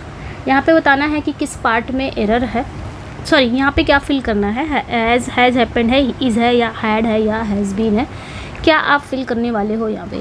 So right answer यहाँ पे क्या हो जाएगा आपका, मच जो है एक सिंगुलर सब्जेक्ट है, यहाँ पे एक सब्जेक्ट का काम कर रहा है, ठीक है, वो भी सिंगुलर सब्जेक्ट का काम कर रहा है, ये ध्यान रखना है। और ये जो घटना पास्ट से प्रेजेंट परफेक्ट तक जारी है, ठीक है, ये जो घटना है वो पास्ट से प्रेजेंट परफेक्ट तक जारी है। तो यहाँ पे क्या हो जाएगा, मच हैज़ हैपेंड हो जाएगा, ठीक है, मच हैज़ हैपेंड। नेक्स्ट पे आएंगे, वर्ड्सवर्थ पोएम है she was a Phantom of delight describe. तो वर्ड्सवर्थ की जो पोएम है she was a Phantom of delight, इसमें वो क्या डिस्क्राइब करते हैं, क्या वर्णन करते हैं। सो राइट आंसर यहाँ पे क्या हो जाएगा, हिज आइडल ऑफ वीमेनहुड, ठीक है, वीमेनहुड के आइडल के बारे में बताते हैं। मतलब इस पोएम में वर्ड्सवर्थ ने अपनी पत्नी मैरी हचिंसन के आदर्श के रूप में डिस्क्राइब किया है, कि एक आदर्श महिला के गुणों का चित्रण किया है, कि एक आदर्श महिला कैसी होती है। ठीक है, ये ध्यान रखना है कि एक आदर्श महिला कैसी होती है, बहुत कोमल होती है, प्रेरणादायक होती है, गृहस्थ जीवन में सामंजस्यपूर्ण होती है। नेक्स्ट पे आएंगे sleep that needs up the ravelled sleep of care the death of each day's life sore labour's bath this description of sleep is from Shakespeare. यहाँ पे स्लीप वर्ड आ रहा है, तो यहाँ पे पूछा जा रहा है कि दिस डिस्क्रिप्शन ऑफ स्लीप, ये जो स्लीप का डिस्क्रिप्शन दिया गया है ये इस फ्रॉम कहाँ से लिया गया है, शेक्सपियर के। ठीक है, तो ये आपके मैकबेथ से लिया गया है। ठीक है, मैकबेथ, ये जो डिस्क्रिप्शन है ये मैकबेथ द्वारा कहा गया था जब वो डंकन का मर्डर के बाद नींद के बारे में गहन चिंतन करता है, तब ये वो बात बोलता है। ठीक है, तो ये याद रखना है, Macbeth sleep that needs up the रेबल्ड, ये याद रखना है मैकबेथ। नेक्स्ट पे आएंगे identify the figure of speech and that strife was not inglorious दो द इवेंट वॉज डायर। आज का फिगर ऑफ स्पीच भी थोड़ा हटके दिया है। ठीक है, identify the figure of speech and that, देखिए एग्जाम में मैं ये नहीं कहती कि इतना टफ पेपर आएगा, ये नहीं कह सकती कि इसमें बहुत टफ पेपर आएगा, आप टफ लेवल पे चलो, ऐसा कुछ नहीं है। बस आप अपना ना उस हिसाब से, मतलब कहते हैं ना कि अपना आपको इजी आता है, मॉडरेट भी आता है, तो टफ भी आप करते चलो। अब 50 प्रैक्टिस सेट है तो मैं सारा इजी तो दूंगी नहीं, है ना। अब हमने जिसमें से 20-22 कर लिया तो कुछ इजी भी किया, बहुत सारे प्रैक्टिस पेपर है जो मैंने इजी करवाए हैं, तो कुछ टफ लेवल पे भी चले जिससे हमारी तैयारी और बेहतर हो। ठीक है, और भी हमको नॉलेज मिले, तो इस वजह से। And that strife was not inglorious दो द इवेंट वॉज डायर, इसमें बताना है कौन सी फिगर ऑफ स्पीच है। ठीक है, सो राइट आंसर यहाँ पे क्या हो जाएगा, देखिए यहाँ पे आपको कुछ नहीं समझ में आ रहा है, अगर कुछ भी सेंटेंस में समझ नहीं आ रहा कि कौन सा आपका फिगर ऑफ स्पीच है। एक वर्ड दिख रहा है नॉट वर्ड दिख रहा है ना, नॉट ग्लोरियस कहना, यहाँ पे नॉट ग्लोरियस कहा गया है, नॉट वर्ड दिख रहा है। नॉट ग्लोरियस कहने का मतलब रियल में एक प्रकार का अंडरस्टेटमेंट है, ये जो महिमा को क्या कर रहा है, नकारता नहीं बल्कि छिपे रूप से उसकी पुष्टि करता है। तो ये क्या हो जाएगा, अंडरस्टेटमेंट तो है नहीं, ये आपका लिटोटस हो जाएगा। ठीक है, ये लिटोटस है क्योंकि यहाँ पे नॉट देख लिया है, not glorious. And the strife was not glorious दो द इवेंट वॉज डायर। ठीक है, मतलब यहाँ पे स्ट्राइफ को क्या बोलेगा कि ग्लोरियस इनग्लोरियस है, ग्लोरियस नहीं है, इनग्लोरियस नहीं है। ठीक है, एक प्रकार का ये अंडरस्टेटमेंट बता रहा, तो ये आपका लिटोटस है। यहाँ पे नॉट देख लिया तो वो लिटोटस पे तुरंत जाना चाहिए। The school of night, a group of Elizabethan intellectuals and writer reputedly led by sir Walter Raleigh was suspected of. The school of night ये क्या है, एक ग्रुप था एलिजाबेथन इंटेलेक्चुअल्स और राइटर्स का, रिप्यूटेडली लेड बाय, और इसको किसने लेड किया, सर वॉल्टर रेले ने, वॉज सस्पेक्टेड ऑफ, ये बताना है। सो राइट आंसर यहाँ पे क्या हो जाएगा आपका, atheism and heretical views, suspected of atheism and heretical views, यानी कि स्कूल ऑफ नाइट एक ऐसा बौद्धिक समूह था जिसमें सर वॉल्टर रेले, क्रिस्टोफर मार्लो, ये सारे लोग शामिल थे। इस ग्रुप पर ना आरोप था कि वे ईश्वर, धर्म और पारंपरिक मान्यताओं के विरुद्ध विचार रखते हैं, इसलिए इन्हें एथीज्म और हेरेसी से जुड़ा संदेह, मतलब इसीलिए इन्हें एथीज्म और हेरेसी से जुड़ा संदेह था, इसलिए यहाँ पे बोला गया। ठीक है, तो समझ में आ गया होगा कि स्कूल ऑफ नाइट ग्रुप ये क्या है, इसमें आपके सर वॉल्टर रेले ने इसको लीड किया था, यानी कि नेतृत्व किया था, और इसमें आपके सर वॉल्टर रेले हैं, क्रिस्टोफर मार्लो आदि शामिल थे। इस ग्रुप का जो आरोप था कि ये लोग ईश्वर और धर्म और पारंपरिक मान्यताओं के विरुद्ध विचार रखते हैं, इसलिए इन्हें एथिज्म और हेरेसी से जोड़ा गया, संदेह था। What is the grammatical identity of the underline word, इसमें बताना है he suggested that I leave the town early, इसमें बताना है लीव क्या है। ठीक है, लीव बताना है कि लीव है क्या। ओके,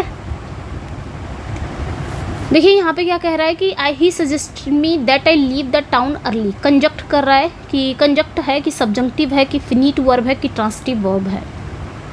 सो यहाँ पे जो राइट आंसर हो जाएगा ना सब्जंक्टिव, यानी कि ये जो वर्ब है ना, verb leave, in that I leave is in the subjective mood after suggested that, ये एक सब्जेक्टिव मूड है। कैसे पता, क्योंकि सजेस्टेड क्या है, एक ट्रांसिटिव वर्ब है, लेकिन इसका ठीक है यहाँ पे जो लीव है ना ये आपका सब्जेक्टिव मूड है। कैसे पता कि यहाँ पे सब्जेक्टिव मूड का यूज़ हुआ लीव, क्योंकि जो सजेशन देता हो, संभावना, यानी कि सजेशन और पॉसिबिलिटी जैसे भावों में इसका सेंस निकालता हो, जैसे कि सजेशन या पॉसिबिलिटी का सेंस निकालता हो, वही आपका सब्जेक्टिव। जैसे he suggested me, that I leave the town early. ठीक है, उसने मुझे सुझाव दिया कि मैं जल्द ही टाउन को छोड़ दूंगा। तो यहाँ पे एक सुझाव मतलब सजेस्टेड निकल रहा है, एक पॉसिबिलिटी निकल रही है। तो ये जो आपका वर्ब हो जाएगा ना, ये सब्जेक्टिव हो जाएगा। ठीक है, सब्जेक्टिव मोड है। Find in the correctly spelled word, कौन सा इनकरेक्ट होगा ये बताना है। तो विटुप्रेटिव, ये आपका इनकरेक्ट है विटुप्रेटिव। इसकी स्पेलिंग क्या हो जाएगी विटुप्रेटिव की, तो ये याद रखना है, शुड बी VITUPERATIVE,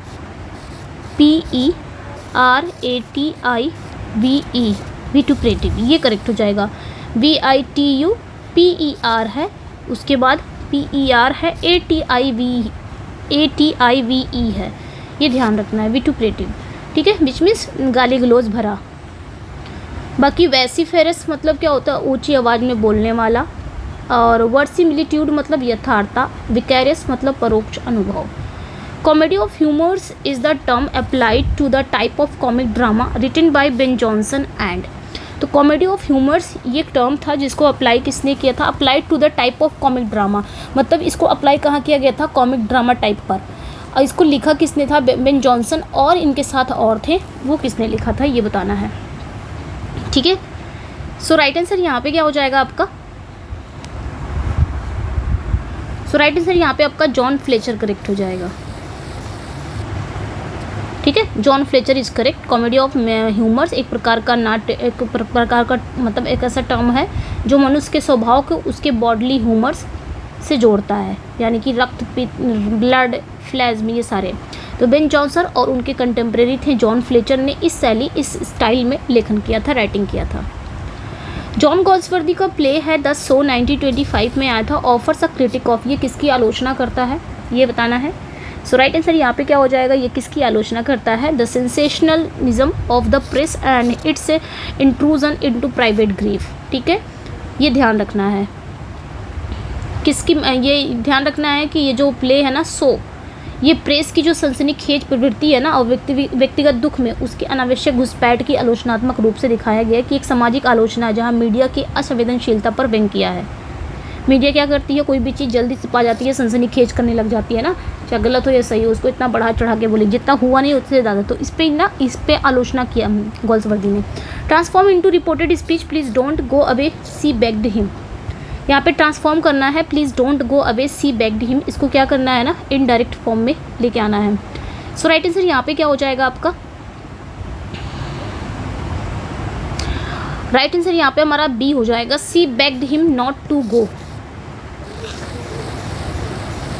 ठीक है, she begged him not to go, ये करेक्ट हो जाएगा। नेक्स्ट पे आएंगे, mark the error, each of these books which you have selected for your study are out of print. इसमें बताना है कि किस पार्ट में एरर है। Each of these books which you have selected for your study are out of print. तो यहाँ पे किस पार्ट में एरर है ये बताना है। ठीक है,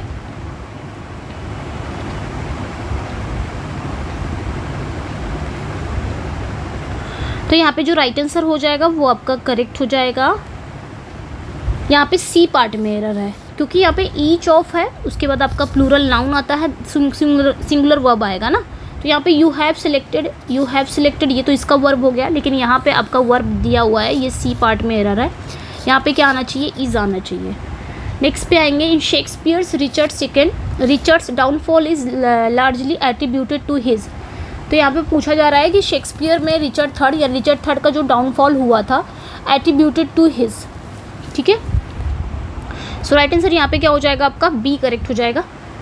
believe in the divine right of Kings coupled with physical mismanagement and artillery rule, यानी कि रिचर्ड सेकंड का जो पतन हुआ था, डिक्लाइन हुआ था, डाउनफॉल हुआ था, वो मेनली देखा जाए उनके ईश्वरीय अधिकार में अंधविश्वास था, वित्तीय स्वेच्छाचारी शासन के कारण हुआ था, वित्तीय कुप्रबंधन था और स्वेच्छाचारी शासन के कारण हुआ था। वह राजकीय उत्तरदायित्व के एक ईश्वरीय विशेषाधिकार समझते थे।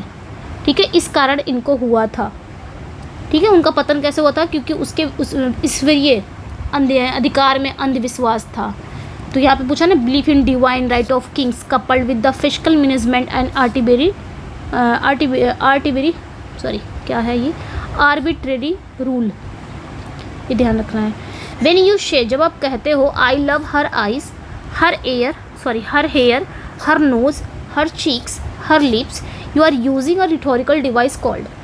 यहाँ पे बताना है आप कौन सा यहाँ पे रिटोरिकल डिवाइस यूज़ कर रहे हो। जब आप कहते हो कि I love her eyes, her hair, her nose, her cheeks, her lips, you are using a rhetorical device called, कौन सा यहाँ पे रिटोरिकल डिवाइस आप यूज़ कर रहे हो ये बताना है, ठीक है। तो यहाँ पे क्या हो जाएगा, इनुमरेशन हो जाएगा, यहाँ पे ए करेक्ट हो जाएगा, इनुमरेशन।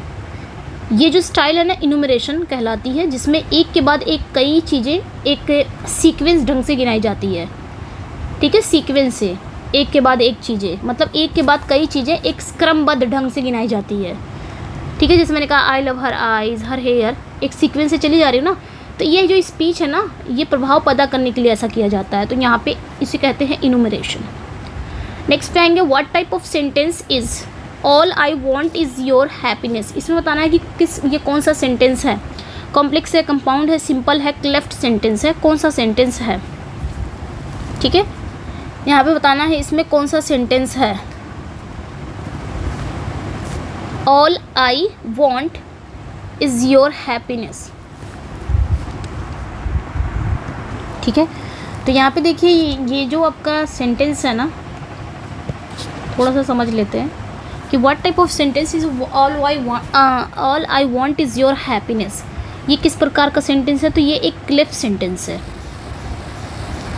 क्लेफ्ट सेंटेंस एक प्रकार का कॉम्प्लेक्स ही होता है क्लेफ्ट सेंटेंस, लेकिन थोड़ा सा फ़र्क होता है, इसलिए मैं कॉम्प्लेक्स पे नहीं जाऊँगी, क्योंकि यहाँ पे ये अगर पूरा फाइनल आंसर देखा जाए तो ये एक क्लेफ्ट सेंटेंस है। क्लेफ्ट सेंटेंस क्या होता है, जिसमें एक ही विचारों को दो पार्ट्स में डिवाइड किया जाता है ताकि सेंटेंस के किसी विशेष पार्ट पर जोर दिया जाए, एम्फेसाइज करने के लिए। जैसे यहाँ पे देखिए all I want is your happiness, यहाँ पे ऑल आई वॉन्ट जो है ना, ये जो ऑल आई वॉन्ट है, ये जो क्लॉज है ना, ये एक क्लॉज है, ठीक है। और इसमें आपका जो आई है ना ये सब्जेक्ट है, ठीक है, और जो वॉन्ट है ये वर्ब है। जो वॉन्ट है ये क्या है, ये वर्ब है, ठीक है, क्रिया है, वर्ब है। और ये यहाँ पे जो ऑल है ना ये वो वस्तु है, यानी कि वह चीज़ है जो करता, यानी कि जो सब्जेक्ट चाहता है। ये जो ऑल है वह चीज़ है जो सब्जेक्ट चाहता है, ठीक है। उसके बाद आपका इज़ आता है, ये मेन वर्ब है, इज जो है ये आपकी मेन वर्ब है, ठीक है। उसके बाद क्या आ रहा है, योर हैप्पीनेस। योर हैप्पीनेस क्या है, ये कॉम्प्लीमेंट है जो ये बता रहा है कि ऑल आई वॉन्ट क्या है। आप इसको ना ऐसे भी लिख सकते हो, what I want is your happiness, तो आप तुरंत चले जाते कि हाँ ये तो कॉम्प्लेक्स सेंटेंस है। What I want is your happiness ऐसे भी लिख सकते हो और इसको ऐसे भी लिख सकते हो, ये ध्यान रखना है, ठीक है। मतलब इसमें क्या होता है, एक ही विचार को दो भागों में अलग अलग कर दिया जाता है। जैसे कि एक ही विचार है आपका, उसको दो भागों में अलग अलग कर दिया जाता है ताकि सेंटेंस के किसी एक स्पेशल पार्ट पर एम्फेसाइज कर सके, ठीक है। जैसे ऑल आई वॉन्ट, इसीलिए जैसे what I want your happiness, what I want is your happiness. अब इसको इस तरह न लिख के इस तरह लिख दिया गया है, all I want is your happiness. ऐसा इसलिए किया जाता है ताकि इस पर जोर देने के लिए, ठीक है। तो समझ में आ गया होगा, ये एक क्लेफ्ट सेंटेंस है, ये ध्यान रखना। और क्लेफ्ट सेंटेंस भी एक प्रकार का आपका क्या होता है, कॉम्प्लेक्स ही होता है, लेकिन कॉम्प्लेक्स में हम इस तरह लिखते हैं जैसे मैंने अभी बताया, what I want is your happiness, उसको डायरेक्ट हम कॉम्प्लेक्स में ऐसे लिखते हैं, लेकिन क्लेफ्ट सेंटेंस में ऐसे नहीं लिखते, इस तरह लिखते हैं, ठीक है। समझ में आ गया होगा। आते हैं हम क्वेश्चन पे, ओके, ठीक है, ये ध्यान रखना है। या फिर आप ऐसे भी बोल सकते हो दैट आई वांट, यहाँ पे दैट भी छुपा होगा तो आप कॉम्प्लेक्स है, तो ये क्लेफ्ट सेंटेंस करेक्ट हो जाएगा। नेक्स्ट पे आएंगे, Wordsworth influence of nature object in calling forth and strengthening the imagination in boyhood and early youth is a poem that later become part of। तो यहाँ पे क्या कहा जा रहा है, जो वर्ड्सवर्थ की पोयम है, influence of nature object in calling fourth and strengthening the imagination in boyhood early youth, ये पोयम का नाम है, ठीक है, ये ध्यान रखना है, वर्ड्सवर्थ की पोयम का नाम है। ये एक पोयम है that letter become part of, जो बाद में किसका पार्ट बनी, ठीक है, जो बाद में किसका पार्ट बनी ये बताना है। एक्सकर्जन का, प्रिल्यूड का, और इंटीमेशन ऑफ इमॉर्टैलिटी, या फिर लिरिकल पैलेट्स। तो ये याद रखना है, जो बाद में द प्रिल्यूड बुक फर्स्ट की का ये पार्ट बना, ठीक है, ये जो पोयम है ये बाद में वर्ड्सवर्थ की सबसे फेमस ऑटोबायोग्राफिकल पोयम प्रील्यूड की बुक 1 में इसको ना एक्सक्लूड मतलब इंक्लूड किया गया, ये ध्यान रखना है। इसमें ना चाइल्डहुड के नेचर की कल्पना शक्ति पे प्रभाव है, तो यहाँ पे आपका ध्यान रखना है। One who is easily tricked or deceived is known as, जो व्यक्ति आसानी से धोखा खा जाता है उसे हम क्या कहते हैं, ईजी है ये आपका गलिबल है। जो व्यक्ति आसानी से धोखा खा जाए उसे हम गलिबल कहते हैं, ठीक है। और चार्लटन क्या होता है, धोखेबाज होता है। स्टोइक जो होता है दुख सुख में एक जैसा रहने वाला, और एस्ट्यूट होता है बहुत ही चालाक। Find the correct spell word, यहाँ पे भी बताना है कि कौन सी करेक्ट स्पेलिंग है आपकी, ठीक है, कौन सी करेक्ट स्पेलिंग है। तो यहाँ पे जाइलोफोन को हमें बताना है, जाइलोफोन की करेक्ट स्पेलिंग क्या हो जाएगी। तो जाइलोफोन आपने याद रखना है XY, ठीक है, XYLOPHONE, जाइलोफोन। तो यहाँ पे जो राइट आंसर हो जाएगा वो आपका B करेक्ट हो जाएगा, ओके, ठीक है। तो ये आपका करेक्ट हो जाएगा xylophone. Let not admire that riches grow in hell, that soil may deserve the precious pain, these lines appear in, ये लाइनें कहाँ पे आती हैं ये बताना है, ठीक है। ये जो लाइनें हैं आपकी कहाँ पे आती हैं, सो राइट आंसर यहाँ पे क्या हो जाएगा,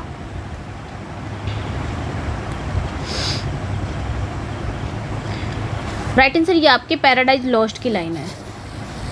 यहाँ पे देखिए हेल के बारे में बात हुई है, तो ये आपके पैराडाइज लॉस्ट की लाइन है, ये ध्यान रखना है। बुक फर्स्ट की लाइन है।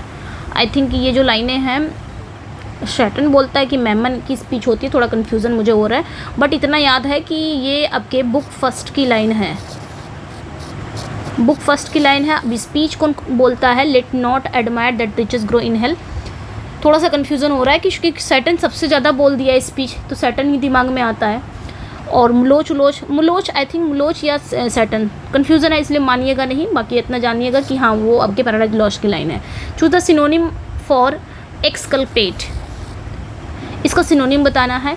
इसका मतलब होता है किसी को दोष मुक्त करना, निर्दोष साबित कर देना, ठीक है। सो राइट आंसर यहाँ पे क्या हो जाएगा, वेंडिकेट, इसका सिनोनिम बताना था ना, विंडिकेट।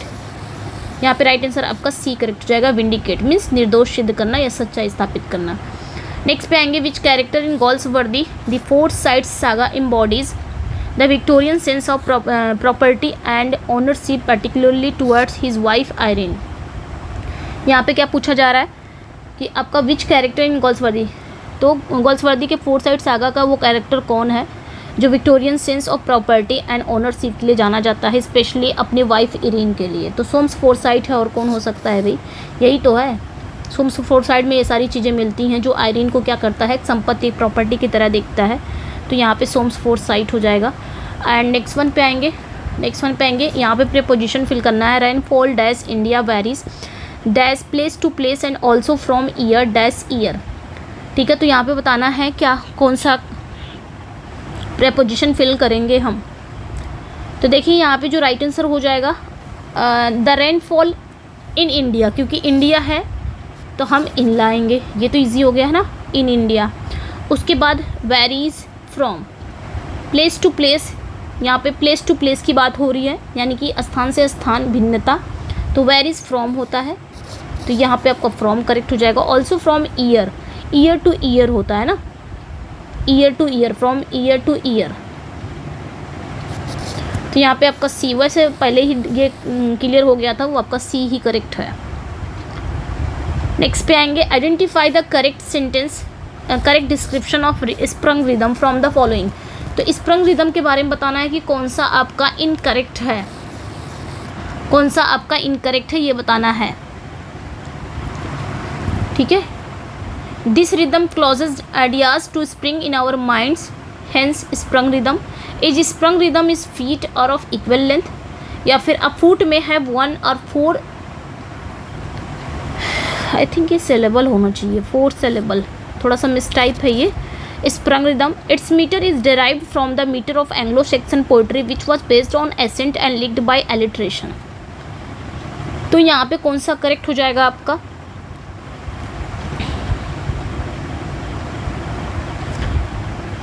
राइट आंसर यहाँ पे हमारा क्या हो जाएगा, कौन सा आपका इनकरेक्ट है, इनकरेक्ट पूछ रहा है, ठीक है। यहाँ पे देखिए आपको जो तीसरा है ना, अ फुट में है 1 to 4 सेलेबल, ये सेलेबल है, ठीक है, मिस टाइप है ये, सेलेबल स्प्रंग रिदम, यानी कि इसमें एक फुट में 1 से 4 सेलेबल हो सकता है, बिल्कुल करेक्ट है।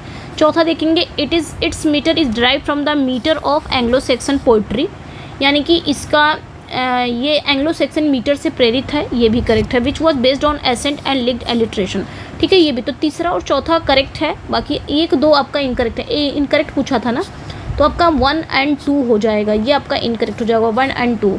देखिए 1 and 2 तो है नहीं ऑप्शन में, इसको हम कट कर देते हैं, ठीक है, मैं अपनी कट कर दे रही हूँ, तो ये आपका ए पोर्शन मैं सही कर दे रही हूँ, ठीक है, ये करेक्ट हो जाएगा, ए पोर्शन आपका करेक्ट हो जाएगा, क्योंकि 3 को मैंने क्या किया है, मिटा दिया है, तो यहाँ पे आपका ए एंड 2 ये इनकरेक्ट पूछा था।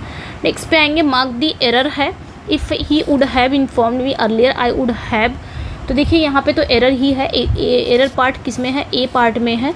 ए पार्ट में क्यों है, वुड हैव प्लस वर्ब की थर्ड फॉर्म, तो यहाँ पे क्या आना चाहिए, ठीक है, वुड हैव प्लस, तो इफ़ ही हैड होना चाहिए, इफ़ ही हैड इन्फॉर्म्ड होना चाहिए, ठीक है। नेक्स्ट पे आएंगे, blow winds and crack your cheeks, raise blow your cataracts and hurricanes spout, these lines invoking a storm are famously uttered by which Shakespearean character, तो ये लाइनें आपको कहाँ मिलेंगी ये बताना है, ये लाइनें आपको कहाँ मिलती हैं, blow winds and crack your,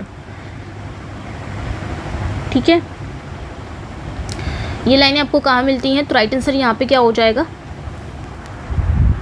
right answer King Lear in King Lear, मतलब किंग लियर में किंग लियर ही बोलता है ये लाइनें, ये ध्यान रखना है, ठीक है, मतलब ये लियर मतलब लियर बोलता है जब वो पागलपन की अवस्था में तूफान को ललकारता तब बोलता है। चूज द एंटोनिम ऑफ टेनेसिस, टेनेसिस का एंटोनिम क्या हो जाएगा, टेनेसिस मीन्स बहुत ही दृढ़, जो आसानी से हार ना माने, तो यहाँ पे क्या हो जाएगा एंटोनिम, एल्डिंग, जो हार मान ले। नेक्स्ट पे आएंगे, the picaresque novel originating in Spain typically feature, इसके फीचर क्या क्या है, क्वालिटी क्या क्या है, मतलब इस विशेषताएँ क्या है, इसका ओरिजिन कहाँ पे हुआ है, स्पेन में, पिकारेस्क, ये जो शैली है, स्टाइल है, ये स्पेन में उत्पन्न हुई, उसमें एक जो रोग क्या होता है, रोग हीरो होता है, यहाँ की प्रोटैगनिस्ट होता है, जो निचले यानी कि लोअर क्लास से आता है और चालाकी से जीवित रहता है, वो आदर्शवादी नहीं होता बल्कि यथार्थवादी होता है, ये ध्यान रखना है। सो राइट आंसर यहाँ पे आपका क्या हो जाएगा, सी करेक्ट हो जाएगा, a roguish protagonist low social class. Find the incorrectly spelled word, इसमें बताना है कि कौन सा, थोड़ा सा यहाँ पे जल्दी करेंगे, इसमें बताना है कि कौन सा इनकरेक्ट वर्ड है। सो राइट आंसर यहाँ पे क्या हो जाएगा आपका, एब्सेंस, ABSENCE, ठीक है, ABSENCE, एब्सेंस, यहाँ पे ए करेक्ट हो जाएगा, ये आपका इनकरेक्ट है, ठीक है। नेक्स्ट पे आएंगे, व्हाट इज़ अ पायरिक इन प्रोसेडी, प्रोसेडी में जो पायरिक होता है, पायरिक वो क्या होता है, वो भी एक मेट्रिकल फूड होता है जिसमें 2 अनस्ट्रेस सेलेबल होते हैं, जो पायरिक होता है, ठीक है, इसमें ये भी एक मेट्रिकल फूड होता है जिसमें 2 अनस्ट्रेस सेलेबल होते हैं, मेट्रिकल फूड है, 2 अनस्ट्रेस सेलेबल इसमें होते हैं। नेक्स्ट पे आएंगे, in Paradise Lost book 12 Adam is shown a vision of future biblical history for which angel, तो इसमें बताना है कि किस पार्ट में पैराडाइज लॉस्ट के बुक 12 में कौन सा एंजल है एडम को भविष्य की बाइबल इतिहास की दृष्टि दिखाता है, तो कौन सा है वो आपका करेक्ट हो जाएगा, माइकल ही दिखाता है ना।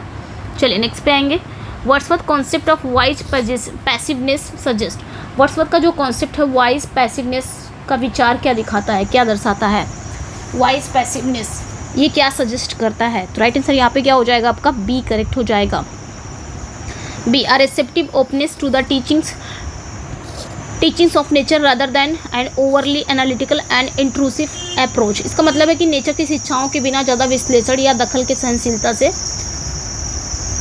स्वीकार से ग्रहण करना है, यानी कि नेचर से सीखो, नेचर से शिक्षा। करेक्ट सेंटेंस बताना है, इसमें बताना है कि कौन सा आपका करेक्ट सेंटेंस है। सो राइट आंसर यहाँ पे क्या हो जाएगा, never have I seen such a beautiful sight, B correct हो जाएगा, never have I seen such a beautiful sight, B is correct, ठीक है, यही करेक्ट हो जाएगा, क्योंकि नेवर जैसे शब्दों के साथ ना सेंटेंस में इन्वर्जन होना चाहिए, है ना, never have I seen such a beautiful site, ये सही हो जाएगा क्योंकि इसे इम्फेटिक नेगेटिव स्ट्रक्चर कहते हैं। ओके। जॉन गोल्सवर्दी प्ले फाउंडेशन है, एक सटायर है, ये किस पे सटायर करता है? तो राइट आंसर यहाँ पे क्या हो जाएगा, ये किस पे सटायर करता है? राइट आंसर यहाँ पे बी हो जाएगा, class distinction and perceived absurdities of social structure during war time.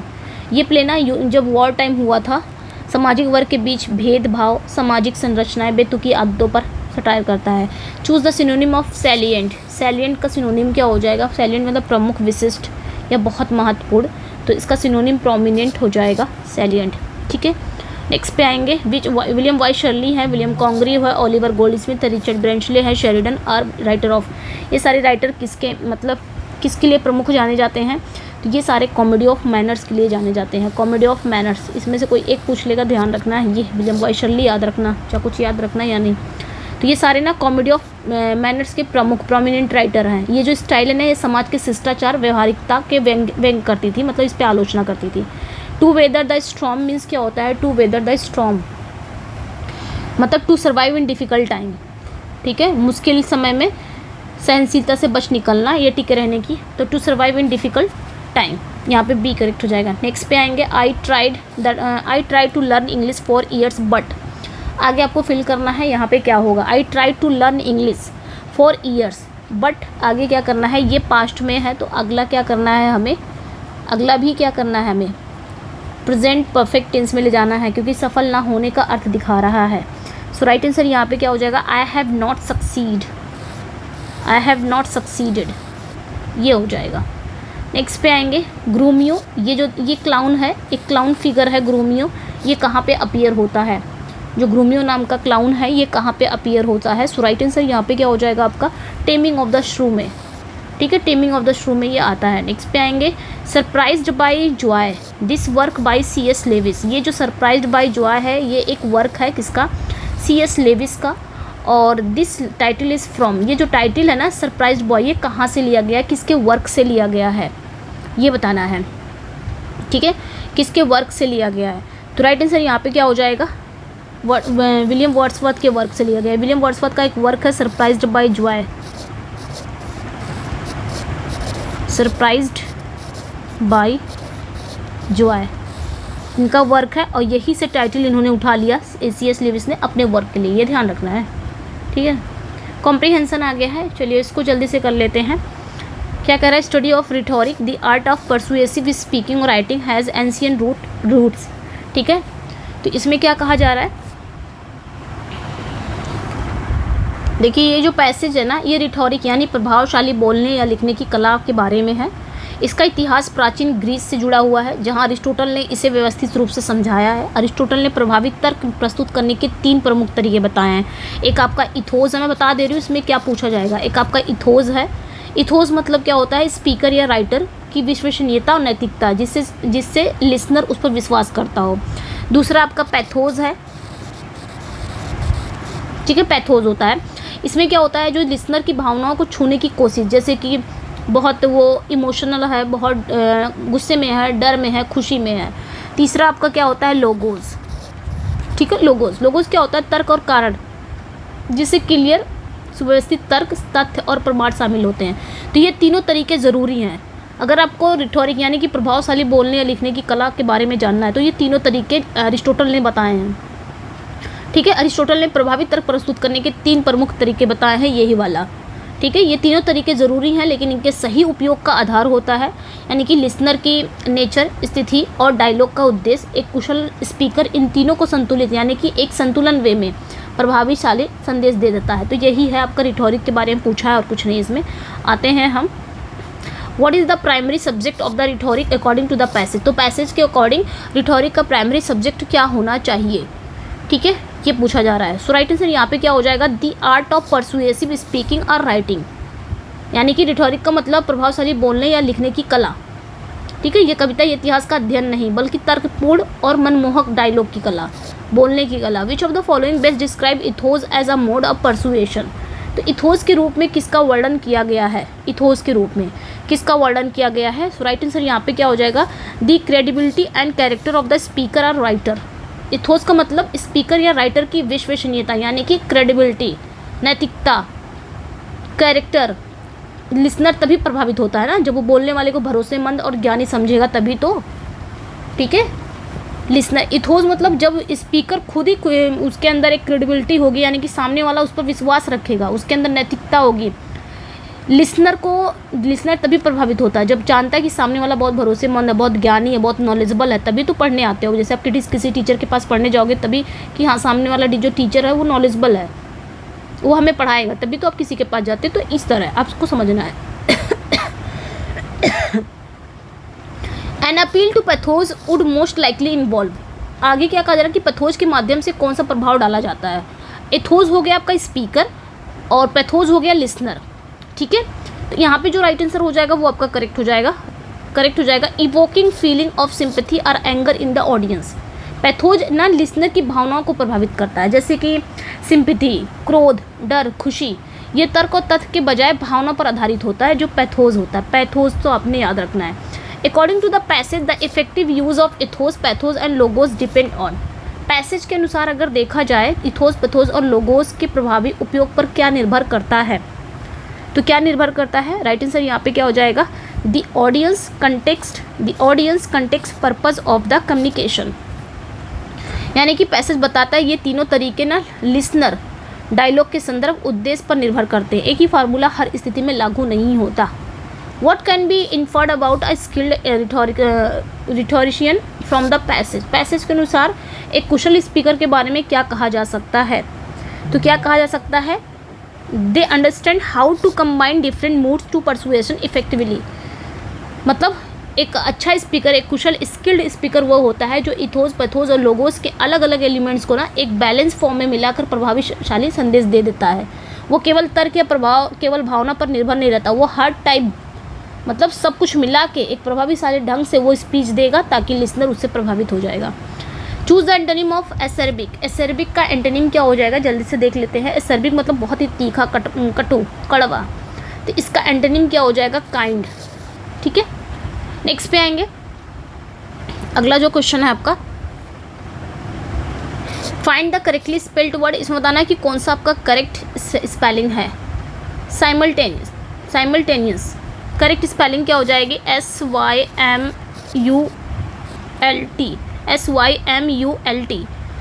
उसके बाद आपका SYMULT हो गया, फिर उसके बाद ANEOUS। ठीक है, ये हो जाएगा राइट आंसर, यहाँ पे आपका बी करेक्ट हो जाएगा। ठीक है, ये ध्यान रखना, मतलब जिसका मतलब क्या होता है, समान समय पर होने वाला।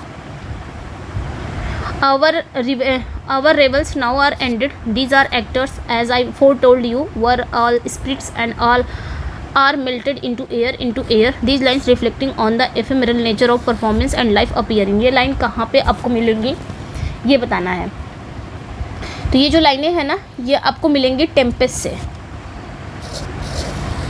ठीक है, ये लाइनें आवर रेवल्स, ये लाइनें कहाँ मिल देंगी, टेम्पेस्ट से मिलती हैं। और कहता कौन है, ये प्रॉस्पेरो कहता है। प्रॉस्पेरो की स्पीच है जो जीवन को ना एक मोमेंटम देख रहा हो वो, यानी कि एक उसकी तरह, अभिनय की तरह, रोल की तरह। जीवन आया स्टेज पे, प्ले किया, चला गया, तो जीवन भी उसी तरह है, आया दुनिया में, प्ले किए, उसके बाद चले गए।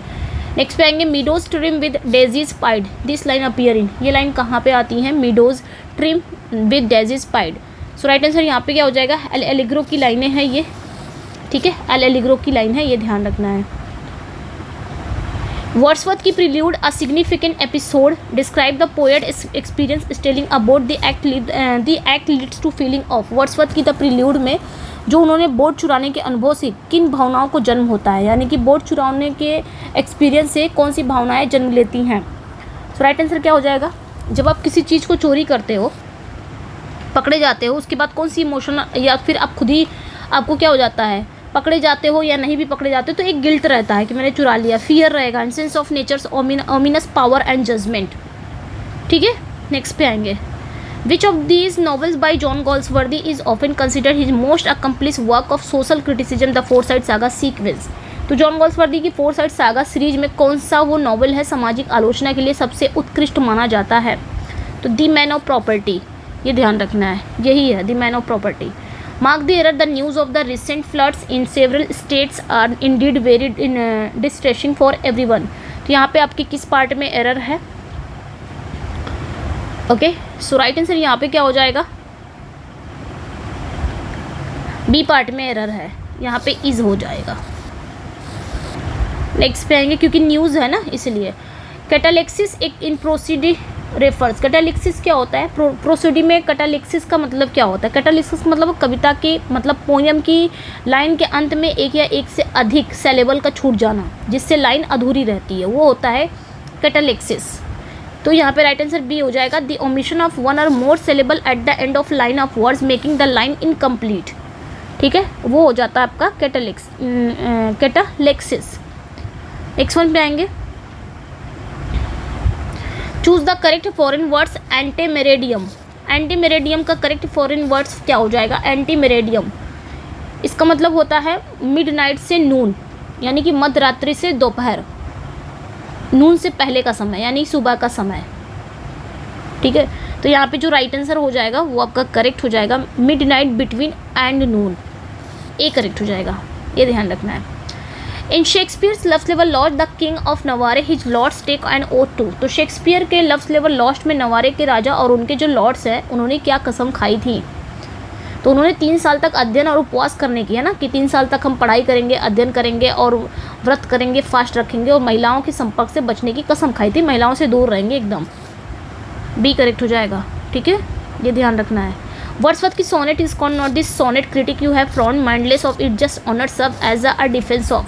तो वर्ड्सवर्थ की जो सोनेट है क्रिटिक, इसका उद्देश्य क्या है? ठीक है, ये बताना है इसका उद्देश्य क्या है वर्ड्सवर्थ के इस सोनेट का। तो उद्देश्य ये है, the sonnet from itself and its rich tradition. ठीक है, ये जो पोयम है ये सोनेट के रूप में है, इसका समृद्ध परंपरा का बचाव करती है। ठीक है, मतलब ये जो वर्ड्सवर्थ है ना, ये सोनेट की इम्पोर्टेंस और उनकी जो काव्यात्मक गरिमा को क्या दे रहे हैं? रक्षा दे रहे हैं। कौन से? शेक्सपियर के, जो क्रिटिक नज़रअंदाज करते हैं। सॉरी, शेक्सपियर की नहीं, सोनेट की बात कर रहे हैं। जो क्रिटिक ना सोनेट को क्या करते हैं? नज़रअंदाज करते हैं, उनको बता रहे हैं कि सोनेट क्या चीज़ होती है, रक्षा कर रहे हैं, कहीं ना डिफेंस कर रहे हैं। इनकरेक्टली बताना है प्रिविलेज। ठीक है, इनकरेक्ट बताना है प्रिविलेज है, परसीव है, परसू है, पिक्वेंट है। सो राइट आंसर यहाँ पे क्या हो जाएगा आपका? परसू। परसू की स्पेलिंग क्या हो जाएगी? PURSUE, pursue is correct. ठीक है, नेक्स्ट पे आएंगे। एन एपिथैलामियन इज़ आ। एपिथैलामियन क्या होता है? ये शादी मतलब मैरिज सॉन्ग होती है, तो सॉन्ग और पोएम सेलिब्रेटिंग अ मैरिज। ठीक है, नेक्स्ट पे आएंगे। Dick Danvers idea aces tally who. ठीक है, woodmass, the doldrums, the demigods, a praise oyster. और भी इसमें है, लेकिन इतना ही याद रखना है, इन विच गर्ल्सवर्दी कलेक्शन। ये गर्ल्सवर्दी के किस कलेक्शन की स्टोरीज़ हैं ये बताना है। ठीक है, 5 टेल्स, ये देखिए इसमें भी आती हैं 3:5 टेल्स आती हैं। कैप्चर्स, ये भी कलेक्शन है, आई थिंक ये भी कुछ स्टोरीज़ के कलेक्शन है, ये भी है। कारवा भी है आपका कलेक्शन। फ्रॉम द 4 विंड्स, ये भी कलेक्शन है। तो यहाँ पे राइट आंसर ये हो जाएगा फ्रॉम द 4 विंड्स, ये ध्यान रखना है। ठीक है, फ्रॉम द 4 विंड्स यहाँ पे आपका करेक्ट हो जाएगा। ये फ्रॉम द 4 विंड्स के अंदर ये सारी स्टोरीज़ का नाम है, ये ध्यान रखना है, इसलिए मैंने यहाँ पे सब दे दिया है। थोड़ा टफ था लेकिन आपको जानना भी ज़रूरी है। ठीक है, ये जो स्टोरीज़ है ना, 9 स्टोरीज़ इसमें है ना, 9 स्टोरीज़ के नाम है, ये टाइटल है। आइडेंटिफाई द करेक्ट सेंटेंस, इसमें बताना है कि कौन सा सेंटेंस करेक्ट है। He has less book than I have. तो यहाँ पे क्या हो जाएगा? राइट आंसर यहाँ पे करेक्ट हो जाएगा, he has fewer books than I have. Less तो नहीं होगा ना भाई, यहाँ पे आपका फ्यूअर हो जाएगा, क्योंकि बुक्स को हम काउंट कर सकते हैं। जब काउंट करेंगे तो फ्यू, जैसे फ्यू है, फ्यूअर है, फ्यू है, अ फ्यू है, द फ्यू है, और आपका फ्यूअर है। इनके बाद क्या आती है? काउंट, मतलब काउंटेबल नाउन आता है, और मेनी होता है, उसके बाद भी काउंटेबल नाउन आता है। जैसे कि आपका लिटिल हो गया, आ लिटिल, द लिटिल, मच हो गया, इनके बाद अनकाउंटेबल नाउन आते हैं, या फिर लेस हो गया, इनके बाद भी अनकाउंटेबल नाउन। तो यहाँ पे आपको बुक्स जो है जिसको हम काउंट कर सकते हैं तो फ्यूअर आएगा, लेस नहीं आएगा। The central debate in Milton's Areopagitica concern. तो मिल्टन के एरियोपैजिटिका में जो सेंट्रल डिबेट क्या थी, केंद्रीय बहस क्या थी? केंद्रीय बहस ये थी, the necessity of virtue being tested by exposure to evil and freedom of the press. ठीक है, ये ध्यान रखना है। नेक्स्ट पे आएंगे, choose the antonym of sanguine. Sanguine का एंटोनिम क्या होगा? सैंग्विन, इसका एंटोनिम पूछा जा रहा है, सैंग्विन का एंटोनिम क्या होगा? ठीक है, तो सैंग्विन मतलब क्या होता है? आशावादी, ऑप्टिमिस्टिक। तो इसका जो एंटोनिम हो जाएगा ये पैसिमिस्टिक हो जाएगा। The Globe theatre where many of Shakespeare plays were first performed was what type of theatre building? तो बहुत सारे प्लेज इनके यहाँ पे परफॉर्म्ड हुए हैं, तो ये किस टाइप की थिएटर थी, किस टाइप का इमारत था, किस टाइप की ये थिएटर था, ये पूछा जा रहा है। तो ये large circular and polygonal open air theatre with are thrust stage, ये ध्यान रखना, बी इज़ करेक्ट। ठीक है, ओके, ये ध्यान रखना, बी करेक्ट है। Mark the error, one must always try to do his duty कंसेंसियसली,